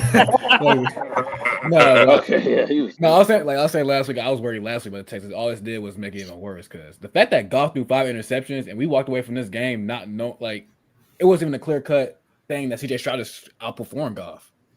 That's a bad thing. Like the O-line is a terror fest. Joe Mixon got stuffed on nearly every run he had. And I'll give credit to the defense. Both defenses for both teams played great. Like they were hounding. They went at it all game. The Lions offense stepped up when it needed to be. The run game got going. Goff calmed down. That's just about it. The Texans, like Nacho said. All right, I appreciate y'all too. Y'all be safe. You hear me? Yes, sir. Thank y'all, man. With the rest of the way. Yeah, like Nigel said, like it probably might be the same solution as last year, where you probably get a wild card win, but second round, divisional round, I don't know if I can see you winning with the way this O-line is looking. Josh, Come on, man. What have I been saying about Jared Goff for the past year? This man under pressure is one of the worst quarterbacks in the league. This man's a bum.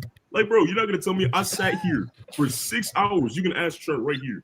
He streamed tape for 6 hours. 6 hours. I watched this man under pressure. He's not good under pressure.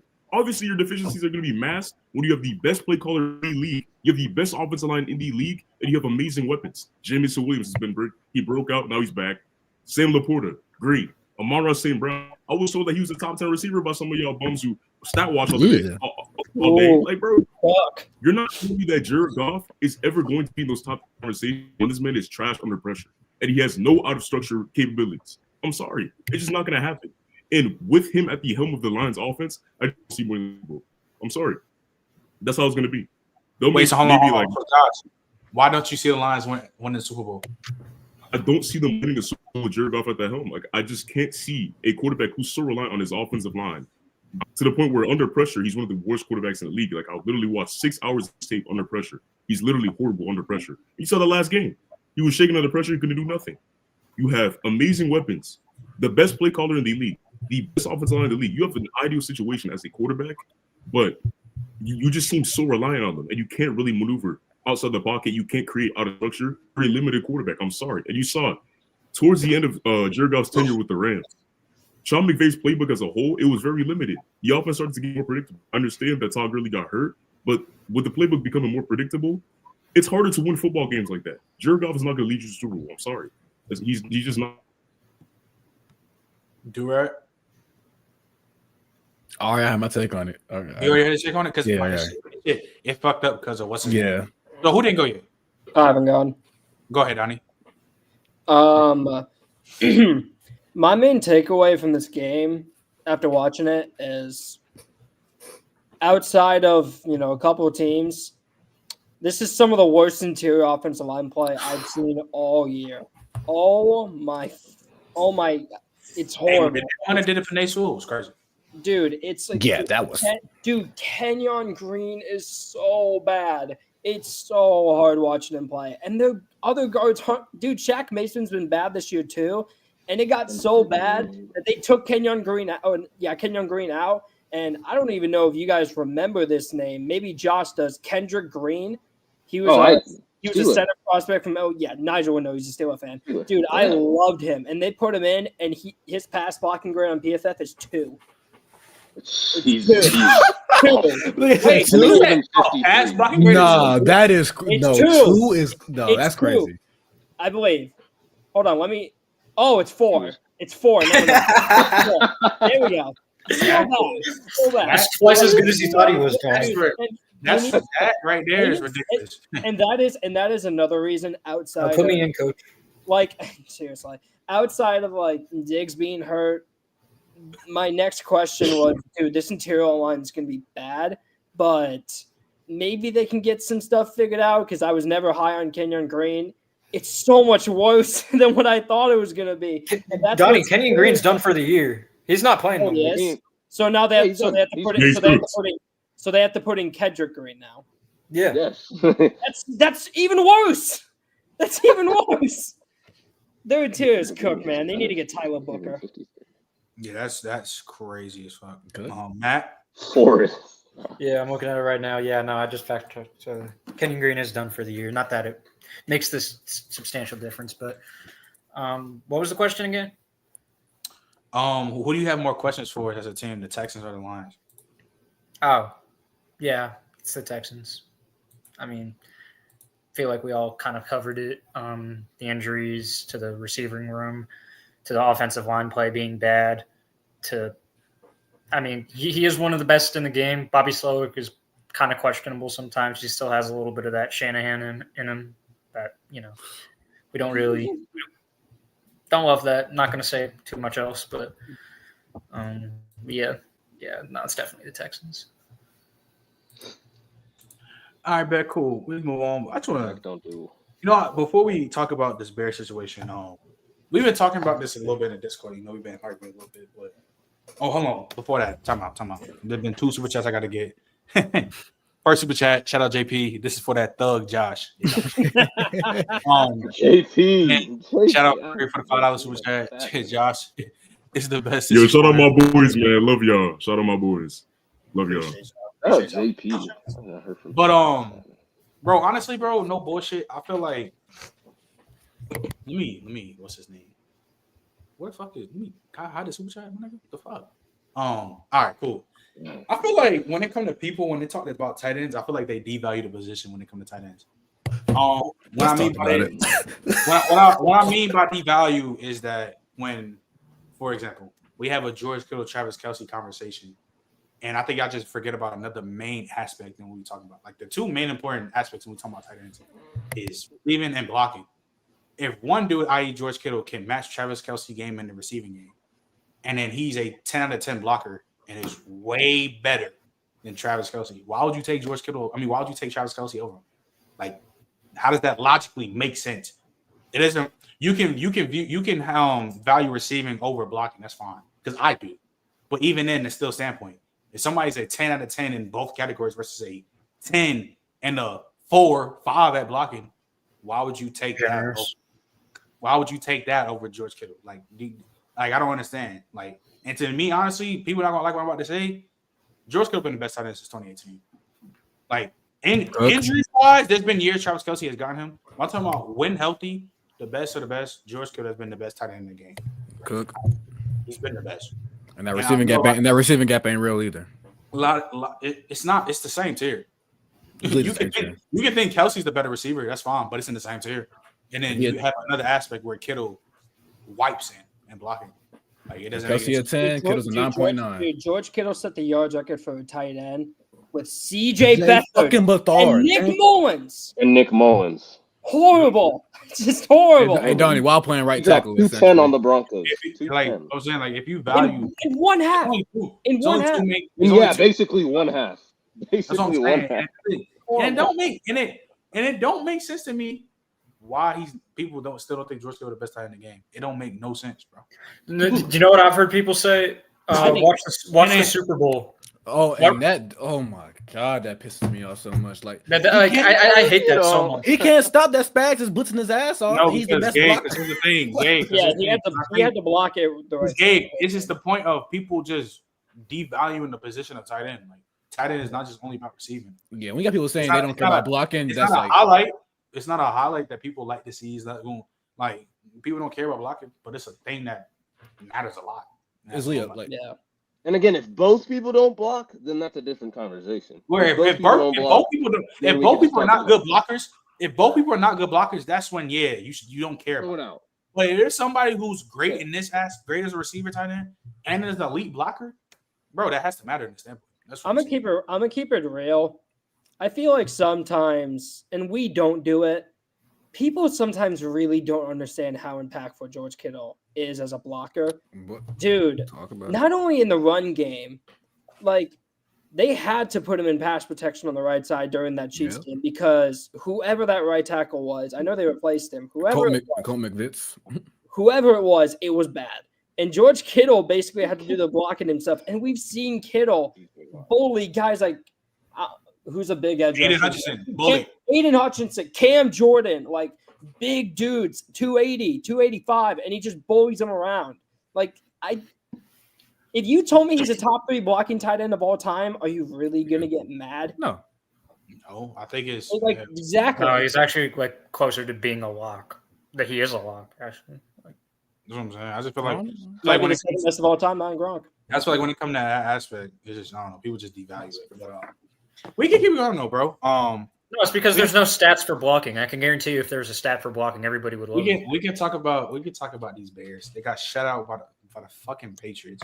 Caleb Williams ain't been looking good at all. Caleb Williams was looking good at all. But to talk about the Bears, right? So, man, Shane Waldron got fired, and the Bears are now 4-5. I think so. They're 4-5. They like 3 straight L's. I'm gonna start with you. Now, are the Bears season officially lost? Yeah, it's the Bears season officially lost? It's the Bears season officially lost. In that division, yes. And they haven't even played. I think we talked about this last week. They haven't played a division game yet. They haven't played a division game yet, and they're 4-5. This was the time to take advantage. This was the time. They're almost in the same boat as the Steelers. This was the time to take advantage of, frankly, weaker competition. The Patriots largely have not been they've won 3 games. The Jaguars haven't been great. They were able to beat them. Same thing with the Panthers. But the Cardinals, weaker defense. Although lately it's been very good. But no, you good. Keep going. Yeah, okay. But this was the time for the Bears to take advantage. They should have been, if they wanted to really contend and be in the play, they should have been 6-3, maybe even 7-2 at this point. Now they're 4-5 going into a gauntlet of a schedule. I could easily see them going. Is it crazy to say they go like 1-5 in division? Like, not really.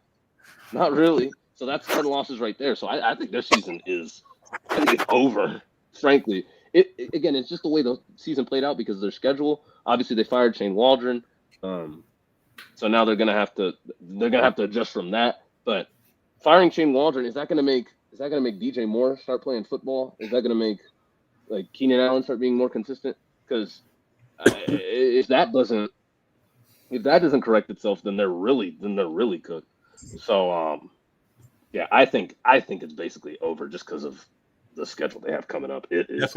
They blame Justin. Definition of hindsight, by the way. I don't know. Definition of hindsight. That's the definition of hindsight. This is hindsight, and then also Shane is arguably just as bad as everybody. The point that everybody makes. I'm gonna just come in and say I didn't think Shane Waldron had his career year. I didn't think he was that bad. Even from last, the coming into the season, the reason why I wasn't like that worried about Shane Waldron, I didn't know he was as bad. Like, I know the shit that happened with the JSN shit, and that shit was ridiculous. How like his route tree was really damn near just bubbles. But as an overall whole, I was not expecting him to do that. I'm not like that shit's bad. And plus, Caleb hasn't been playing well. Caleb hasn't been playing well. Plus, him doing he hasn't. Yeah, and there's been moments where it is Caleb's fault. Like he missed. The O-line's bad. However, I'm going to say his pocket presence can't take 9 sacks. Pretty bad too. But at the same time, he himself is also missing throws. Like against when I watched him last week and against the Cardinals, it was like have a clean pocket, easy out route, and he just misses it by a couple yards. So he's also at fault as well. Yeah, I agree. But Josh, I'm starting. Go ahead, bro. You can get hype. Bro. I'm not gonna lie to you, bro. Caleb, we gotta have some serious talks about Caleb Williams' pocket presence because, gang, right now as it stands, Christian Barber has blood clots. He hasn't played the entire season. We traded Matthew Judon. Our pass rush is in tatters. You can ask Matt. Our pass rush this year, buns. It's only 9 sacks. A special teamer, for God's sake, Brendan Schooler sacked Caleb Williams. He's standing in the pocket. 4 seconds. He doesn't know what's going on, man. I'm sorry. He has no feel for the pocket. The one play he missed DeAndre Swift. Literally every single sack, like the majority, I would say 75% of the times he got sacked, it was him. Like, I get it. The offensive line hasn't been the greatest, but like, his pocket presence has been buns. Like, if anything, I personally would give more fault to Shane Waldron than the offensive line because Waldron, to me, he's been misutilizing DJ Moore. Like, DJ Moore, you saw the years prior, like, they're getting him in space, and that's how he's being able to eat. You feel me? But this year, he's just been playing a traditional X outsider role, kind of like a sacrificial lamb, and like, that's not DJ Moore's game. That's not his game. You have to move him around, put him in motion so he can get in space. And like that just hasn't been the case this year. But Caleb Williams' pocket presence, I'm sorry, it needs to be better. Like that's bad. Like when I saw Brendan Schooler get the sack, you should have saw my reaction. Like a special teamer. Are you serious? Not too much. Not too much question. Bro, I thought it was Teddy Bruschi. Real quick. Like who's this white guy that's sacking the quarterback? Like, Appreciate Josie with the $5. Oh, good Lord. Appreciate you. Appreciate you. But Do-Rag, you want to go? You talk your shit about that?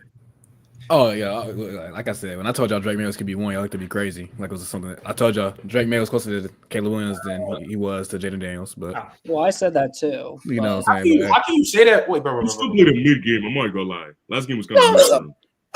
Hey, Josh, agendas. I don't care. Yeah, look, this situation's still like. He wasn't terrific, but there you go. It's the problem with Do-Rag. We trying to talk real shit. He trying to push agendas. Bro, speak, bro. I'm talking Caleb Williams.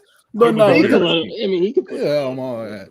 But when it comes to Caleb Williams, though, yeah, he's been bad. The pocket presence hasn't been good. He's been missing throws. But like Trent said, I gotta give Shane Waldron a good chunk of the blame because I'm not giving Shane Waldron a chunk of the blame. I'm not gonna lie. Caleb's not playing. I'm giving. No. Honestly, it's 50-50. Them both. It's a lot because Caleb Williams getting pocket. Caleb Williams, you have been bad. The O line's bad, and on top of Shane Waldron dialing up dog shit route concepts, it doesn't help Caleb Williams' bad pocket presence and bad O line play either. So I'm hoping that with Thomas Brown at OC, the route concepts get better. You start utilizing your weapons more, and it might help Caleb Williams out some. But yeah, that pocket presence has been bad, and that O line is not gonna get better. So in terms of the Bears season, yeah, it's probably over because you're just about to hit division play, and this is supposed to be this is supposed to be the part of the schedule. You're supposed to come in with 2-3 losses at most, and now you gotta see the Vikings who are hot, the Packers are still good, the Lions who look like the best team in the NFC. That's 6 games right there. That's probably at least 4 losses you got right there off rip. I mean, I'm talking about and you still got other teams. You still got to play the Niners. Like there's other teams you still got to play. So yeah, the Bears season is definitely over at this point. Oh yeah, Nick Bosa, when he sees Caleb Williams, you gonna really look at him. He go, oh yeah, that's the type of. So you know, I mean, yeah. Hey, I ain't gotta say too much. If you know, you know. All right, let's keep it going. Matt, you saw you. Yeah, no, I rewatched the All 22 for Caleb Williams, and yeah, no, his pocket presence. It's like I thought that he was going to have these struggles in the pocket, just like he did at USC, just a little bit. Like at times, it was like, I'm not like as sure what Caleb Williams is doing. Like, but I didn't think it was going to be that big of a concern in the NFL. I didn't expect it to be a problem against the Patriots. That's the part that really took me by surprise. This front seven, I mean, coming into the year, the front seven looked good. Josh had touched upon it. Barmore, Judon, there's no more Uche anymore. Like it's really just I forgot about that. Like Dietrich Wise, like nothing that should really be moving anybody. Yeah, I mean, it's Caleb, I was feeling more comfortable about him as like a top 15 quarterback a couple weeks ago. And I think I need to go back to not ranking players prematurely then because still got 8 games left. I think Caleb can still Like I still think he has good pocket presence, but it was bad. It was bad. Ashton GT top 5. No, let me stop. Ashton GT what? Nothing. Let's keep it going. Donnie. Relax. Please relax. Relax. Hey, are there 15 running backs in the NFL you take over Ashton GT? I'm just asking the question. That's all I'm doing. Yeah, you deserve to get kicked. I'm not gonna lie. Like, bro, don't come back now. Why do y'all do this, bro? Why do y'all do this? I'm asking the question. I don't care. Y'all get on Young for the Caleb Williams shit, and then you do this. Hey, learning curve for running backs ain't like quarterbacks, so I don't care. I don't care. We could come in year one. I mean, in that case, I'm taking Dylan Raiola over a ton of guys, but like that's just a dumb combo. Yeah, I'm not gonna lie. Dylan I say. I'm just. Raiola the first. I mean, look. They told me Nebraska was going 11-1, but that's a combo for tomorrow. So I'm gonna start with you, Donnie, because you the Cardinals fan. Y'all mollywop the Jets. Kyler Murray masterclass, 91 completion percentage, 287 yards, 3 TDs. Before I ask you this question, you told me Kyler Murray is a top 8 quarterback. So just why do you think that Kyler Murray is a top 8 quarterback? Dude, I've always had Kyler in the top 10, always have. And my main issue with him is just he hasn't been able to stay healthy. He just hasn't. He's been hurt a lot. The ACL. Last year he had a weird hip thing going on. It was just tough for him, man. It was tough. Now, look what happens when he actually has something around him that isn't covered in shit. It's great. It works out really good for him because, yeah, he had D-Hop, but he also had Cliff, and he was not doing him a lot of favors. This year, he's actually doing stuff a lot more in structure. They've been putting him under center. God, I don't know why it took so long to say that. They've been putting him under center. They've been using him with play action. They've been having him to rely on going through his progressions. 1, 2, 3, nothing there. I'll run. Or I'll improvise or do whatever magic he can do. You look at his arm, it's one of the better ones in the league. He has a ridiculous arm. His arm talent, the ability to change the angles. He does it all the time. I mean, he just did it last week. I'm sure it was like a wide open Trey McBride, but someone in his face just kind of twerks his body, changes his arm, just launches it 40 yards and right into his hands. Like, it's that type of stuff. The out of structure play, there's not, I'll give you Mahomes, Allen, Lamar. There's not anyone else in the NFL that's a better playmaker than Kyler. There just isn't. It's them three, and that's probably it. All right, show Josh. So let me ask y'all. So Donnie, who are the only quarterback? Who are the only quarterbacks you're taking over him? The quarterbacks I'd take over him. Obviously, I'm taking Mahomes, Lamar. Here, hold on. Sorry, I'm taking Mahomes, Lamar, Allen. I'm taking Herbert. I'm taking Burrow. I'll take CJ, and then him and Stafford kind of flip a coin. I'll lean Kyler, but if you want to say Stafford, I'm not really going to yell at you at all. So 7, 8, somewhere in that range. He's better than Hurts. He's better than Dak. He's better than Goff. He's better than all those guys. Why'd you just sneak in Goff with all those guys, like those good quarterbacks? Because you know how the media feels about Goff. I don't care. I don't care. We're the media. What are you talking about? Well, you know how the Instagram comments feel about Goff. Yeah. Oh my God, they think he's top 5. Yeah, they think he's top 5. Hey, Dude, I'm telling you, Instagram loves Jared Goff. I'm telling you. Bro, my TikTok live chat was saying that Jared Goff is more important to the Lions than. Hey, I live in Iowa. Joke's on you. Chat, y'all saying Donnie Chat? I don't think he's chatting at all. I think it's very. Who was the 7th quarterback? My thing cut out. Who was the guy? He said maybe Stafford. Stafford, that's fine. If you want to say Stafford, fine. But he's better than T-Law. Like, he's better than Dak. I'm taking him. What does Jalen Hurts do? Kyler's, if you think about it, is just kind of an upgraded version outside of the fact he's smaller. And he can't do, the QB sneaks because he is that small. He's got a bigger arm. He's more accurate. He's more mobile, so it's like, Hold on. So I can, you feel what I'm saying? So you think Jalen Hurts, you think Kyler Murray clears Jalen Hurts? I mean, I don't know about clears, but just what's something that Hurts really does better? Kyler's got a bigger arm. Kyler has the arm angles. It can change the arms, That's something that Hurts can't do.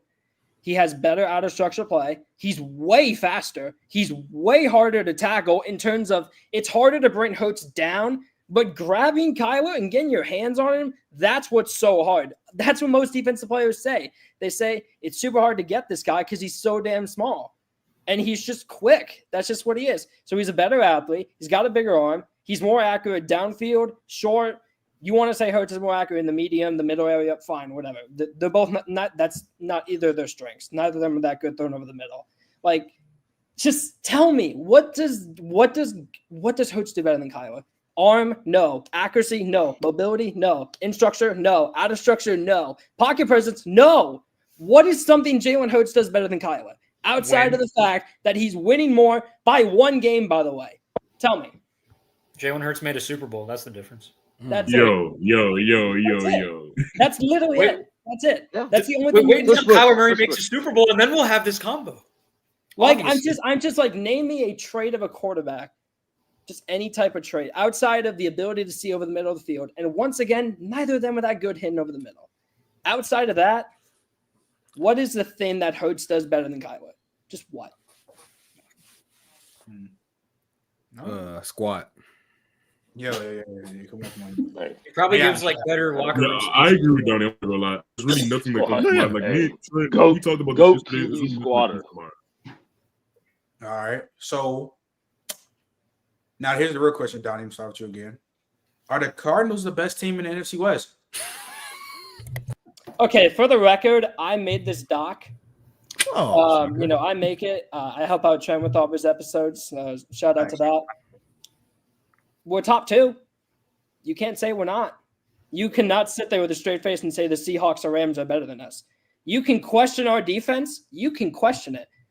3 of the last 4 games, they've allowed 0 touchdowns. 0. That's all I'm going to say. Who you played? We played the Chargers, we played the Dolphins, we played the Bears, and we played the Jets. Bears just not moved, but it's whatever. The Chargers gave him 5 field goals. 5 field goals, man. So, okay, you want to question the defense? Fine. That's totally fine. This offense over the last 4 weeks statistically has been top 5 in the NFL. This offense has been ridiculous. Trey McBride, who I was a big fan of last year, I wasn't too happy when we drafted him. Glad I was wrong because he's become one of the 3 best yak tight ends in the league. His catch radius is bonkers. He's improved as a route runner. That was the one issue I had with him last year because I was like, he's so close to that top 6, top 5 level. Just needs to work on the separation. This year, it's been so much better. The offensive line's been great too, man. Paris Johnson's been good this year. They've had good interior play, especially from their center, Yoder Froholt, who's, I believe he's graded top 5 on PFF. He's been good this year. But if you want to say we're not the best, by the way, I agree. I think with CMC, the Niners would beat us in a neutral field. I think it'd be closer than you guys think. But I don't know how you can say we're not better than the Rams and we're not better than Seattle. Like, I just don't know how you can say that. I don't. With the way Kyler's been playing, the defense has been playing better, especially, like I said, they've been having guys who I was fans of, just little bit of work. Now they're getting there. Garrett Williams has been statistically one of the 5 best slot corners in the league this year, which has helped us a lot. Obviously, we have Budda Baker and Jalen Thompson. That's a very good safety duo. Most people know that. I'll say we're the second best, but there's no way you're going to tell me we're not in the top 2. Josh? I mean, I think I have to agree with Donnie. Like, I hate to say it, Arizona's defense is so butt. Like, I don't even understand how they're top 2. But then again, the Rams secondary might even be worse, which is actually insane. Like, the top corner was Trey White. They literally just traded him. Like, that's sad. Like, and now to Cam Kitchens. Yeah. So yeah, Cardinals are a top 2 team in the NFC West. Their offense is pretty dominant. Trey McBride, Kyler, Marvin's putting it together. Like, yeah, they got some guys. The offensive line's been really good. Paris Johnson Jr. Yeah. So that's my stance. I agree with Donnie. Nigel? Yeah, I think the Cardinals, the 49ers are the clear with CMC back. Honestly, they were playing better than I think their record would have indicated even without CMC. But now with CMC, they are kind of the clear best team in this division. But the Cardinals, the Cardinals are definitely the next team I would point to, just given the way they've played over the last month. Seattle started off super hot, right? They won 3 games, granted against not the best of teams, but Seattle, yeah, over the last, I mean, they've lost, I think, like 4 of their last 5. Like they have not been good, or 5 of their last 6 actually. They've lost some games they should have won. They've been blown out in some games. Like, yeah, it hasn't been good, and it doesn't look better, especially with some of their injuries. So I can't say Seattle. And then with the Rams, they look like they were coming back. They started 1-4, and they won some games, but losing to the Dolphins in kind of more dominant fashion than the score would have indicated for people that watched that game last night. Like the Dolphins kind of dogged them for most of the game, and they were sort of able to hang in there, but it really wasn't that close.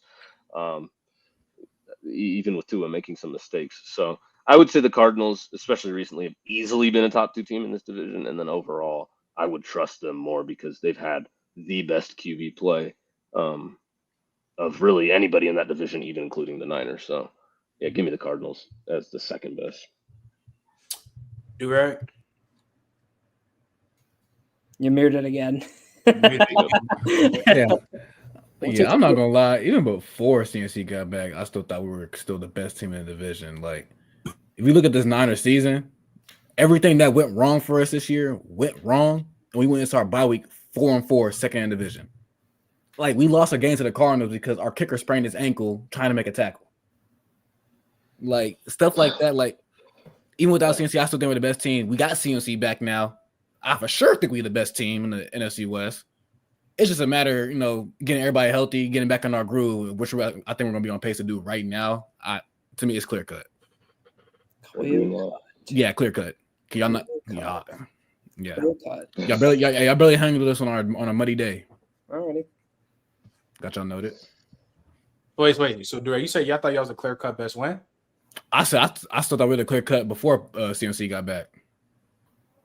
I thought we got hit with an injury bug. Got like everything wrong. You said what? So why y'all choke versus the Cardinals? Our kicker sprained his ankle, and we had to go for 4th and 23 in the Cardinals territory. Like that. It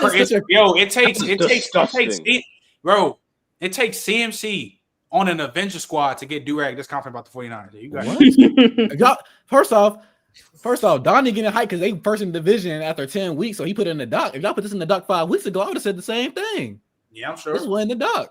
Yeah, I'm sure. Dave, we're 1 game from hitting our over on week 11. Yes, I'm going to be happy. Come on now. Y'all think it was 5.5? Your name is biggest spreads for a reason. It was 6.5. Hey, offensive defense playing top 5. We're 6-4. Now, if we was another game, y'all haven't had your bye.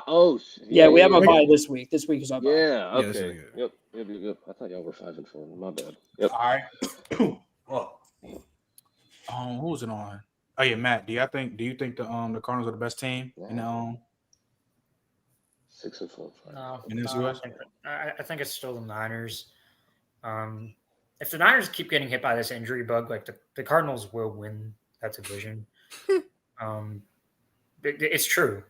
At this point in the season, if the 49ers keep getting if this injury problem keeps going, that's. I mean, if the whole team gets hurt, yeah, but so far the Cardinals have a better record than the 49ers. They're higher by a single game.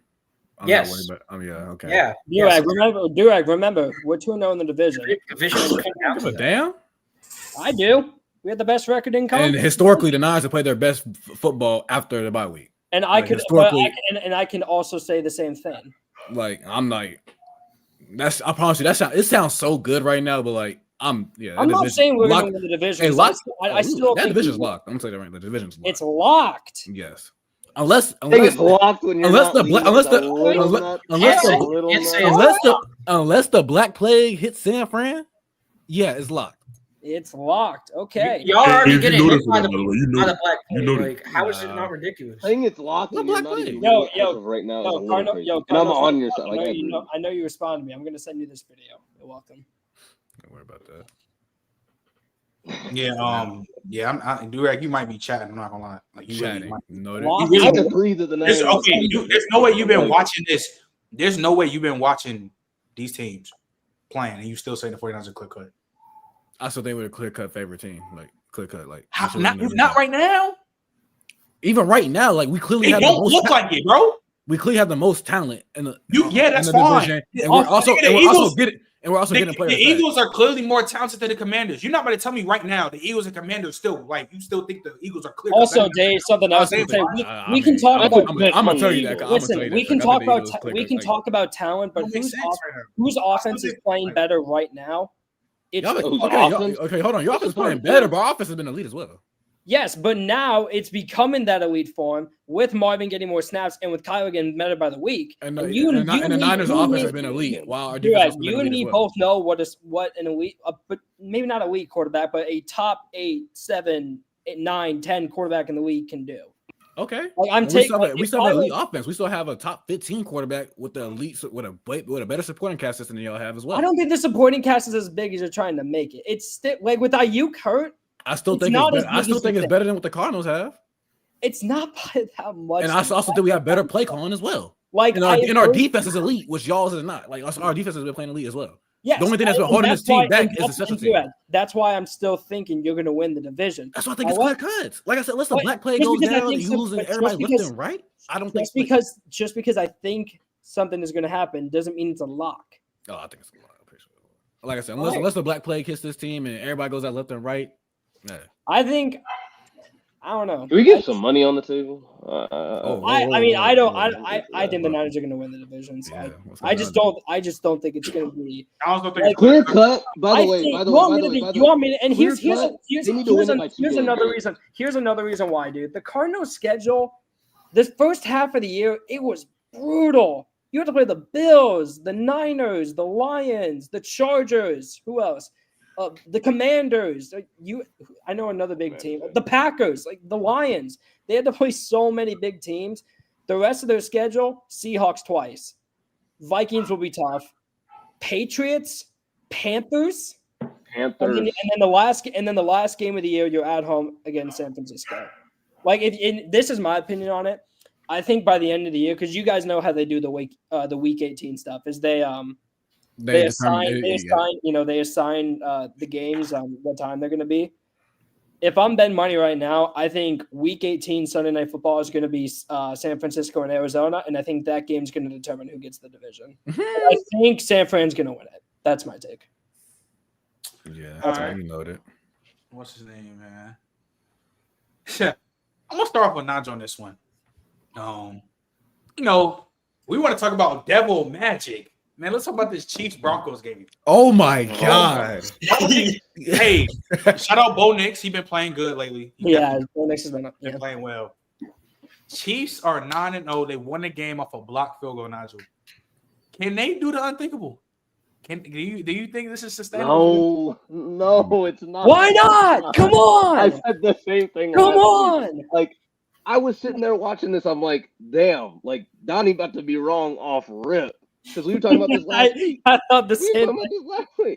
And I picked the Chiefs to win this game. Like, I thought the Chiefs were going to win this game. I think they were 9.5-point favorites. I had the Broncos covering, but I thought it would be a close game and the Chiefs would win. But in this fashion is ridiculous. I mean, Bo Nix, they go out and execute. I mean, they get the ball back with about 6 minutes left. You're like, that might be too much time. What if they score too quick and give the Chiefs enough time to like get a field goal or a touchdown, whatever they need? They executed the drive perfectly. They ran the ball effectively with Estime. That Bo Nix hit Cortland Sutton on key third down, and they were able to run out the clock, make the Chiefs use their timeouts. They did everything you were supposed to do. Everything that people criticized the Bucs for not doing when they criticized the Bucs for not going for two. Like, they made sure they were going to determine whether they were going to win the game or not, and they get a block kick. Like, that's just a tough way to go. The Chiefs are not going 17-0. As a matter of fact, I don't know if we're getting the picks. I think it ends next week. Personally, I think Chiefs are underdogs next week. Chiefs are underdogs. They're playing the Bills, who they haven't beaten at least. But in the to be regular fair, season in a Nigel, while. Amari Cooper and Kincaid, that's still questionable. We don't know who they both play. So Kincaid is tough. Yeah, because Kincaid is probably not going to play. Yeah, Kincaid gets like 5 targets a game anyway. But week after against Bryce Young? Hey, man. I'm not going to bet on it. But to answer your question, though, Trent, no, I do not think they're going to go undefeated. They needed a blocked kick to beat Denver at home. in a game that Denver really took it to them in the first half, and then the Chiefs were able to hang in and kick a bunch of field goals to jump ahead. But no, I don't think they go undefeated, and I think they lose next week if we're previewing that. Josh? Bro. No. It's not sustainable. They are going to lose. Like, they play Steelers on Christmas, right? Correct. Yes. They play the Bills this weekend, I think. And they play, that's one. Yeah. Dude, we have some Alright, good so- games. Chiefs, Bills, Yeah, Commanders. I still think the Chargers knock them off next game they play on too.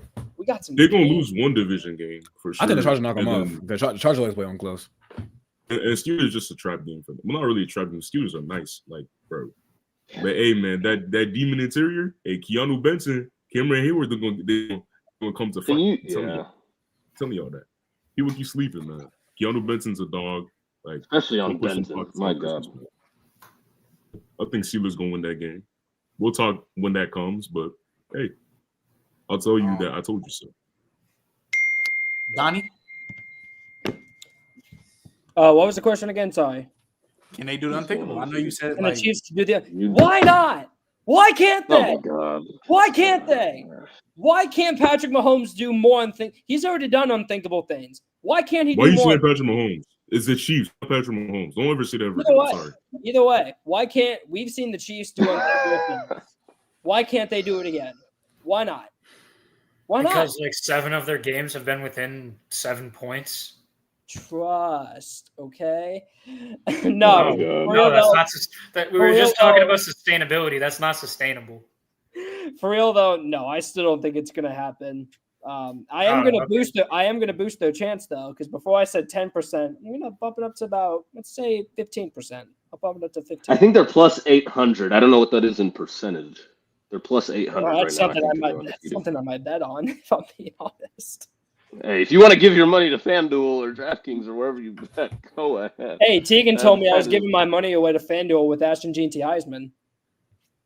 You are. Hey, you got a nice. I mean, he's not winning it, so yeah. I cashed out. Yeah, Yeah, we had to beg him to cash out. Yeah. We didn't beg him to I'm cash sad. out. Don't want to let that shit ride so damn badly, boy. No, yeah, bro. Bro, you should thank all of us, man. You should slide me some cheese, matter of fact. Come on, man. So, do-rag, what you think? The Chiefs do Man, unthinkable? hell, no, nigga. Like, bro, be serious. Be so serious. Like a blocked field goal, a missed PI in the Falcons game in the red zone. Like what are we really doing here, bro? They gonna lose. Bengals game 4th and. If the Bills show up semi-healthy next week, they might lose that game. I think the Chargers knock them off in the next divisional matchup. Hell, the Broncos see them week 17. The Broncos fuck around, knock them off that game. They still got to see the Texans. They still got to see the Steelers on Christmas. Like, they're not going to go undefeated. They haven't looked good enough to go undefeated. Like, they're 9-0, but no one here is thinking them like, oh, like they're that dominant. Like, you play good teams. The offense barely has you scraping by. Your defense has been carrying you. Yeah, come on, man. They ain't going undefeated, man. Matt? No, they're not going undefeated. And I get it. They're undefeated now. I would put my whole bank account on it that they don't go undefeated. Like they're really not. No, so many of these games have been close. Some of them they shouldn't have won. Like no, I just don't see it. All right, bet. Yeah, I don't think they're going to go undefeated either. Because I'm telling you, if they do undefeated, though, yeah, number one, Andy Reid's coach here, that's in the back pocket. But no question. It's in the back pocket for sure. His first coach losing, right? Wouldn't that be his first one? Yeah, I think so. If they start losing, though, just put Mike Tomlin's coach of the year in his backpack. Well, Trent, we can say that, but people are gonna also say maybe Dan Campbell. The reason why I wouldn't give it to Dan Campbell over Mike Tomlin or Dan Quinn. I'm sorry. I meant Dan. That's what I meant to say. I meant Dan Quinn. Okay, I'll hear Dan. Not Dan Campbell. No. Yeah, Dan Campbell's like the third best coach on his own team. What are you talking about? Sure.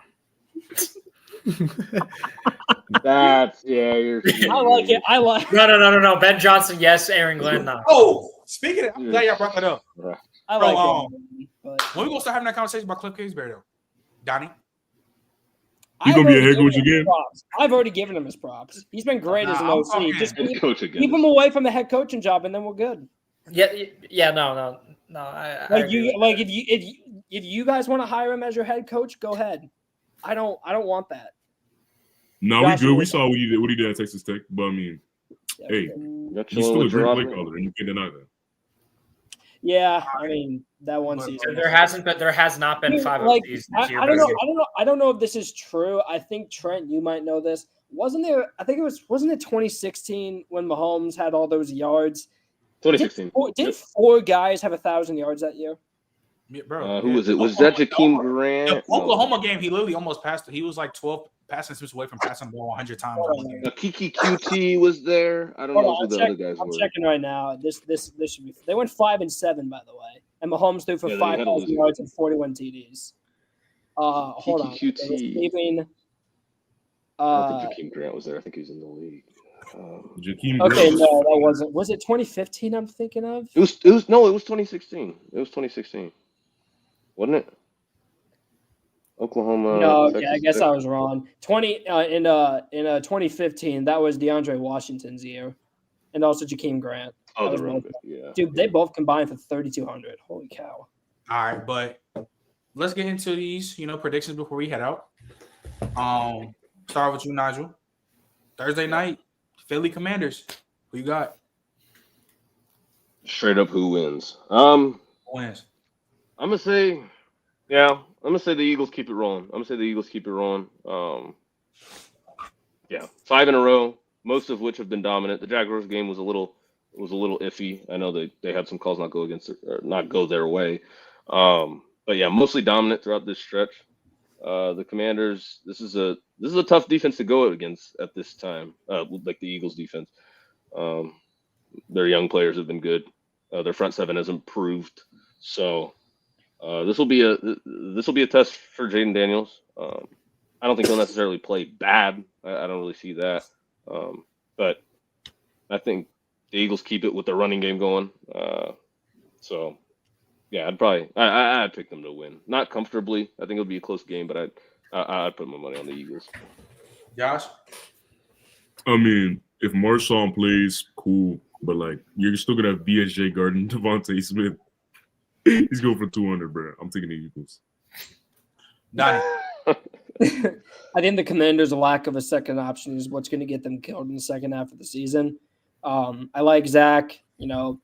Maybe a Hall of Fame tight end. I personally would say no, but I know some people are going to push that narrative probably.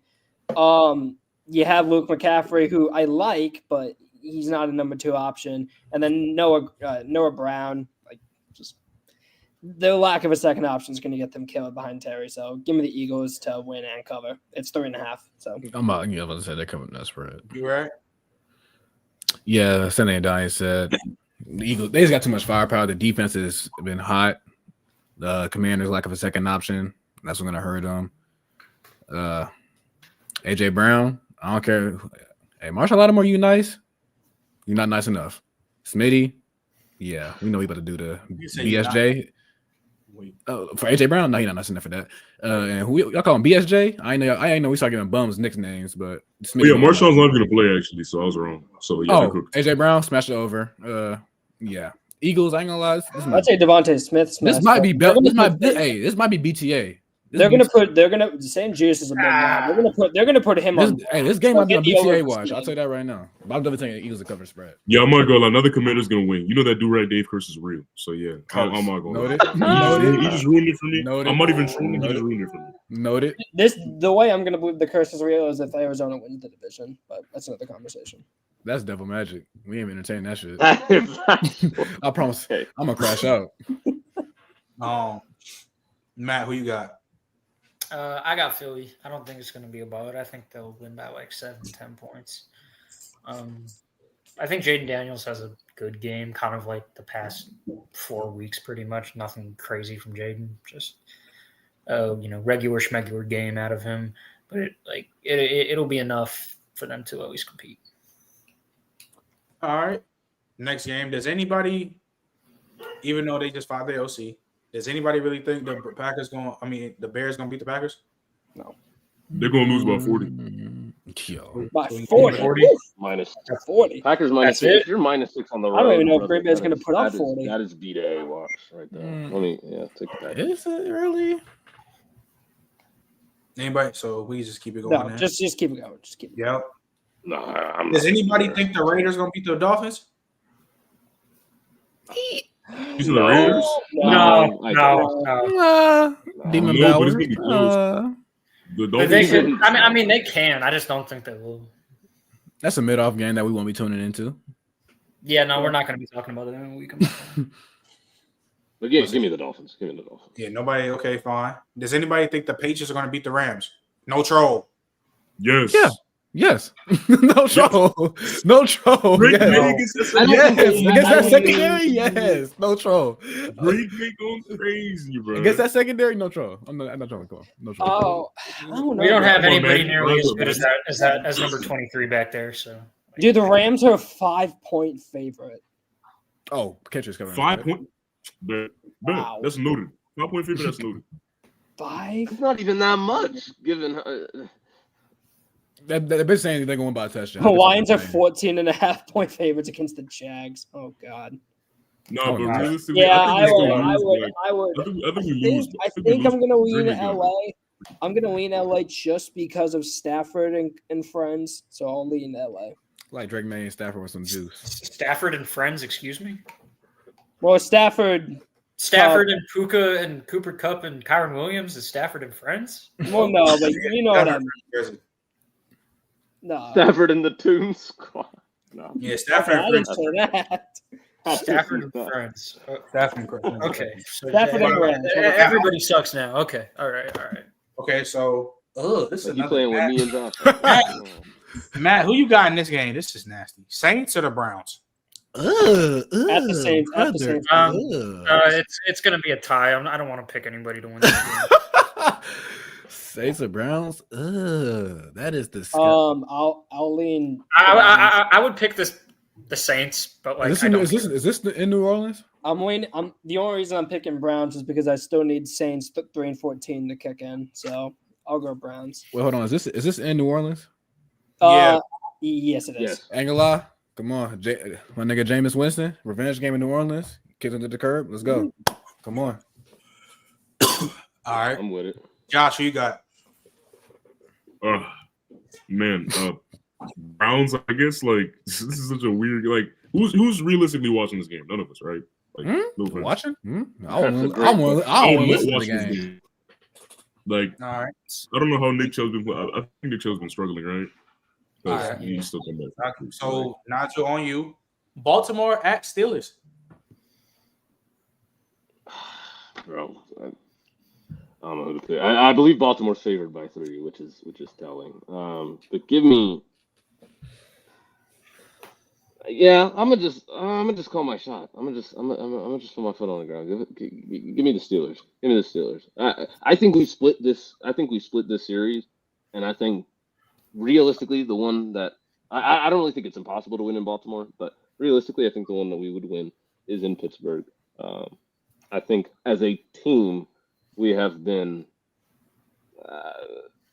No, I think I can say that. I think as a team, we've been more consistent than Baltimore. I think offensively, they just have the ceiling to go absolutely nuclear against us, even with our elite defense. But if anyone's going to shut them down, it's us. And I'm going to pick us to do that. So, yeah, give me the Steelers. Josh? I'm going to take the Ravens, but I think it's going to be close. Like, George Pickens, for y'all bettors, bet that over. I'm not going to lie to you. Like, that should be free. Anytime touchdown should be free as well, but I'll say Ravens by like a touchdown. Donnie? I'm looking something up real quick. All right. Okay. Just because the Steelers are home, I'll lean Steelers. And also, they are at home. Yes, the Steelers are at home. Oh, my God. I'm going to flip my pick there. And also another thing, listen, I know you guys are going to be like, oh, whatever. Lamar is 2-4 against the Steelers in this career. I will say that. So I think that does matter a little bit. So I'll take Pittsburgh on this one. Yeah, I'm taking Pittsburgh now. I didn't even realize we're at home. So, yeah, I'll take Pittsburgh as well. You right? Yeah, I'm gonna go Pittsburgh. They're at home. I know Mike Tomlin's getting that team to understand how big this game is going to be, especially when it comes. Because now winning division is a real possibility for the Steelers. So, you good over there, Donnie? Okay. No, I just saw a crazy stat. I just saw a wild stat about Lamar against the Steelers. Lamar, He's horrible his against entire Steelers. He's career, horrible. Lamar, his entire career against the Steelers. Am I lagging? It's horrible. Yeah, it's bad. Hold on. Are we good? Yeah, I think so. We're good? Okay. I just saw a wild stat. Lamar Jackson has not had a single game against the Steelers where he had more passing touchdowns than interceptions. Wow. Yeah. Granted, he doesn't play the Steelers often, funny enough, because he's always he's either always hurt or he's not playing because they already have like the division clinched or something. But yeah, I think Mike Tomlin, he's gonna have this team understanding that this is big for seeding implications and them actually winning the division. So I think Pittsburgh will come in hot. They're gonna win this game. All right. Matt? Yeah, I'm taking Pittsburgh. Lamar historically does struggle against the Steelers, and the Steelers are always able to beat the Ravens every year, even when it doesn't make sense. That's just Mike Tomlin. Like Mike Tomlin memo. He wins games that doesn't make sense. Like, so even though the Steelers are at home, like realistically, I would pick the Ravens to win this game, but it's going to be the Steelers. All right. So moving on. All right. Does anybody think the Vikings gonna lose to the Titans? No. Yeah. Vikings are gonna win. I mean, if Sam Darnold put a terror fest like he did last week, good God. Yeah, I just don't expect that. Man, I'm gonna start off with you. Falcons at Broncos. Can this be a potential upset alert? Who is favored? The Broncos are favored, actually. I would imagine. What is it? Imagine Broncos. Are they actually? Yeah. The Broncos are favored? Ew. No. Okay, we can say the Falcons are coming off of a bad loss. I don't think they dropped to Denver here. Yeah, Falcons are plus 110 to win this game. Who's home? Denver's got it. Denver's home. Denver's got it. I'm still taking Atlanta. Oh man. Because that Broncos defense has been stifling. That defense has been elite all year. And Bo How Nixon. many good quarterbacks have they faced? They just played Mahomes. That defense was damn good last game. It was good against Mahomes. It was pretty. It wasn't bad enough to lose. It was at bend don't least, break. At least lose and it's their fault. I mean, They didn't really move me. I mean, hey, like I see, said, I don't understand. See, like I think this defense is good, bro. like I think it's good. It is good. Zach Allen's been balling this year. They just paid what's his face, the edge rusher. Yeah, Jonathan Cooper. Yeah, they just paid Jonathan Cooper, who's very good he's as well. nice. Like Patrick Tan, Riley Moss, one of the better corner duos in the league. Their safeties have been playing well. They're coached well. I know they, allowed 40. Cody Barton's been pretty good too. Yeah, like I think this defense is good. Yeah, but that's again. I'm saying the defense has been good all year, and the offense is starting to click with Bo Nix. So yeah, I think I'll leave the Broncos at home. I think I'm gonna lean Denver also, just because they're home. Yeah, I might lean Denver. All right, Matt, who you got? I got Atlanta. So, Durag, you got Atlanta. I mean, Durag, you got Denver. I'm leaning Denver. Josh, who you got? Atlanta slightly. You said what? Atlanta slightly. Nigel, who you got? Hawks just beat the Celtics. What the fuck? Give me without Trae Young, by the way. Who you got on? Trae Young, yeah, I just saw that. So I got give me the Broncos. Give me the Broncos. I think Bo Nix can actually get some stuff off against this defense. Still, this defense really does not. I mean, we saw that Saints game. That Saints game was not. They had some bad moments against that team that is lacking weapons. No Olave, no Shaheed. Really just Kamara and Marquez Valdez-Scantling out there. I feel like the Falcons. Now that's Kamara and friends right there. Did not look good against that offensive core. Yeah, the Broncos. I think Bo Nix is going to be comfortable in this game, and I think like y'all have pointed to, the defense has been very good, and I think even though Bijan's been going dumb recently, I think they can hem him in a little bit, enough to make it not so that it can run all over the Broncos. So yeah, give me Denver. All right, Nigel, back on you. Seattle at San Fran.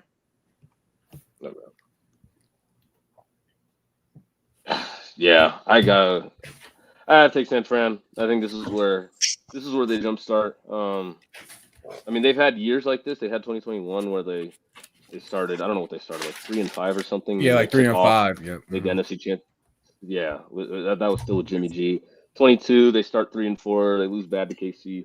Then they win like 10 in a row, 11 in a row, whatever. I think it's gonna be a very similar story this year, especially with getting CMC back. Hopefully, Debo gets healthier as the season goes on. Kittle having an elite year as he Greenlaw on his way back. Greenlaw coming back. So I think this is where they start to take off. And against Seattle, who's kind of reeling, I know they're coming out their bye, but yeah, give me San Francisco. This is also kind of B to A watch. I think San Francisco's kind of dominated Seattle in recent years. So yeah, I'm gonna take San Francisco pretty comfortably. Josh? Yeah, I'll take San Francisco here. I mean, yeah, there's really nothing else that has to be said. I think they're going to start turning the tide around, and they're going to win this game comfortably. All right. Do-rag? Belt to ass. Simple. I forgot. Do-rag curse, come on. Curse. Matt, what you got? Give me the Niners. Gino, do something. Next game. KC at Buffalo. You got is this the game they finally lose, or do they continue to streak? I'm gonna take Buffalo. I think this is the game where it's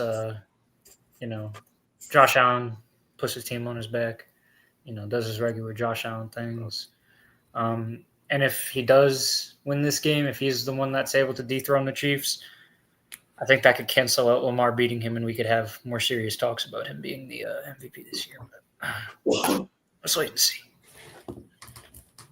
Do-rag? This is rough because, like I said, Amari Cooper and Kincaid, we don't know if they're playing. We already know Keon Coleman is going to be out, so the Bills are going to this game pretty beat up as is. So I want to go Bills at home, but with their injuries, I'm at the lean KC. All right, Donnie. I was literally going to say basically kind of the same thing Durag said. I think with all the injuries to Buffalo, KC is just way healthier, especially on offense, or defense, I should say, not offense. The receiver core has been banged up, but no, give me KC to win this game, man. 17-0, here we come. Josh? Yeah, I'm not gonna lie. The injuries for the Bills might be a little bit scary for me. So, like, assuming that those guys, assuming that Coleman obviously is not gonna play, Amari's not gonna play, and Kincaid's still up in the air. I mean, those guys gonna play. The Bills are gonna lose that game. So, Nigel? I've seen a team not a long time from now, but Trent's wearing their hat right now. They were missing elite guys. They were missing Mike Evans. They're missing Chris Godwin, and Jalen McMillan. People would argue they go for two and make it. They were missing Jalen McMillan. They were out there with who was it? Trey Palmer, Kate Otten, who was kind of spazzing, and Sterling Shepard. And Sterling Shepard made some big catches. And they very easily could have beat KC in KC. Like, I just I might just go pick up Curtis Samuel off waivers right now. I'm not going to. Hey. If none of those, first of all, is Amari Cooper confirmed out? I didn't. No, I know him and Kincaid. I think they're still up in the air. But I'm sure. We'll know soon. But I believe the Bills have a bye week next week, so I think they might just hold him out this game, give him an extra week of rest, and then bring him back after the bye. I think so.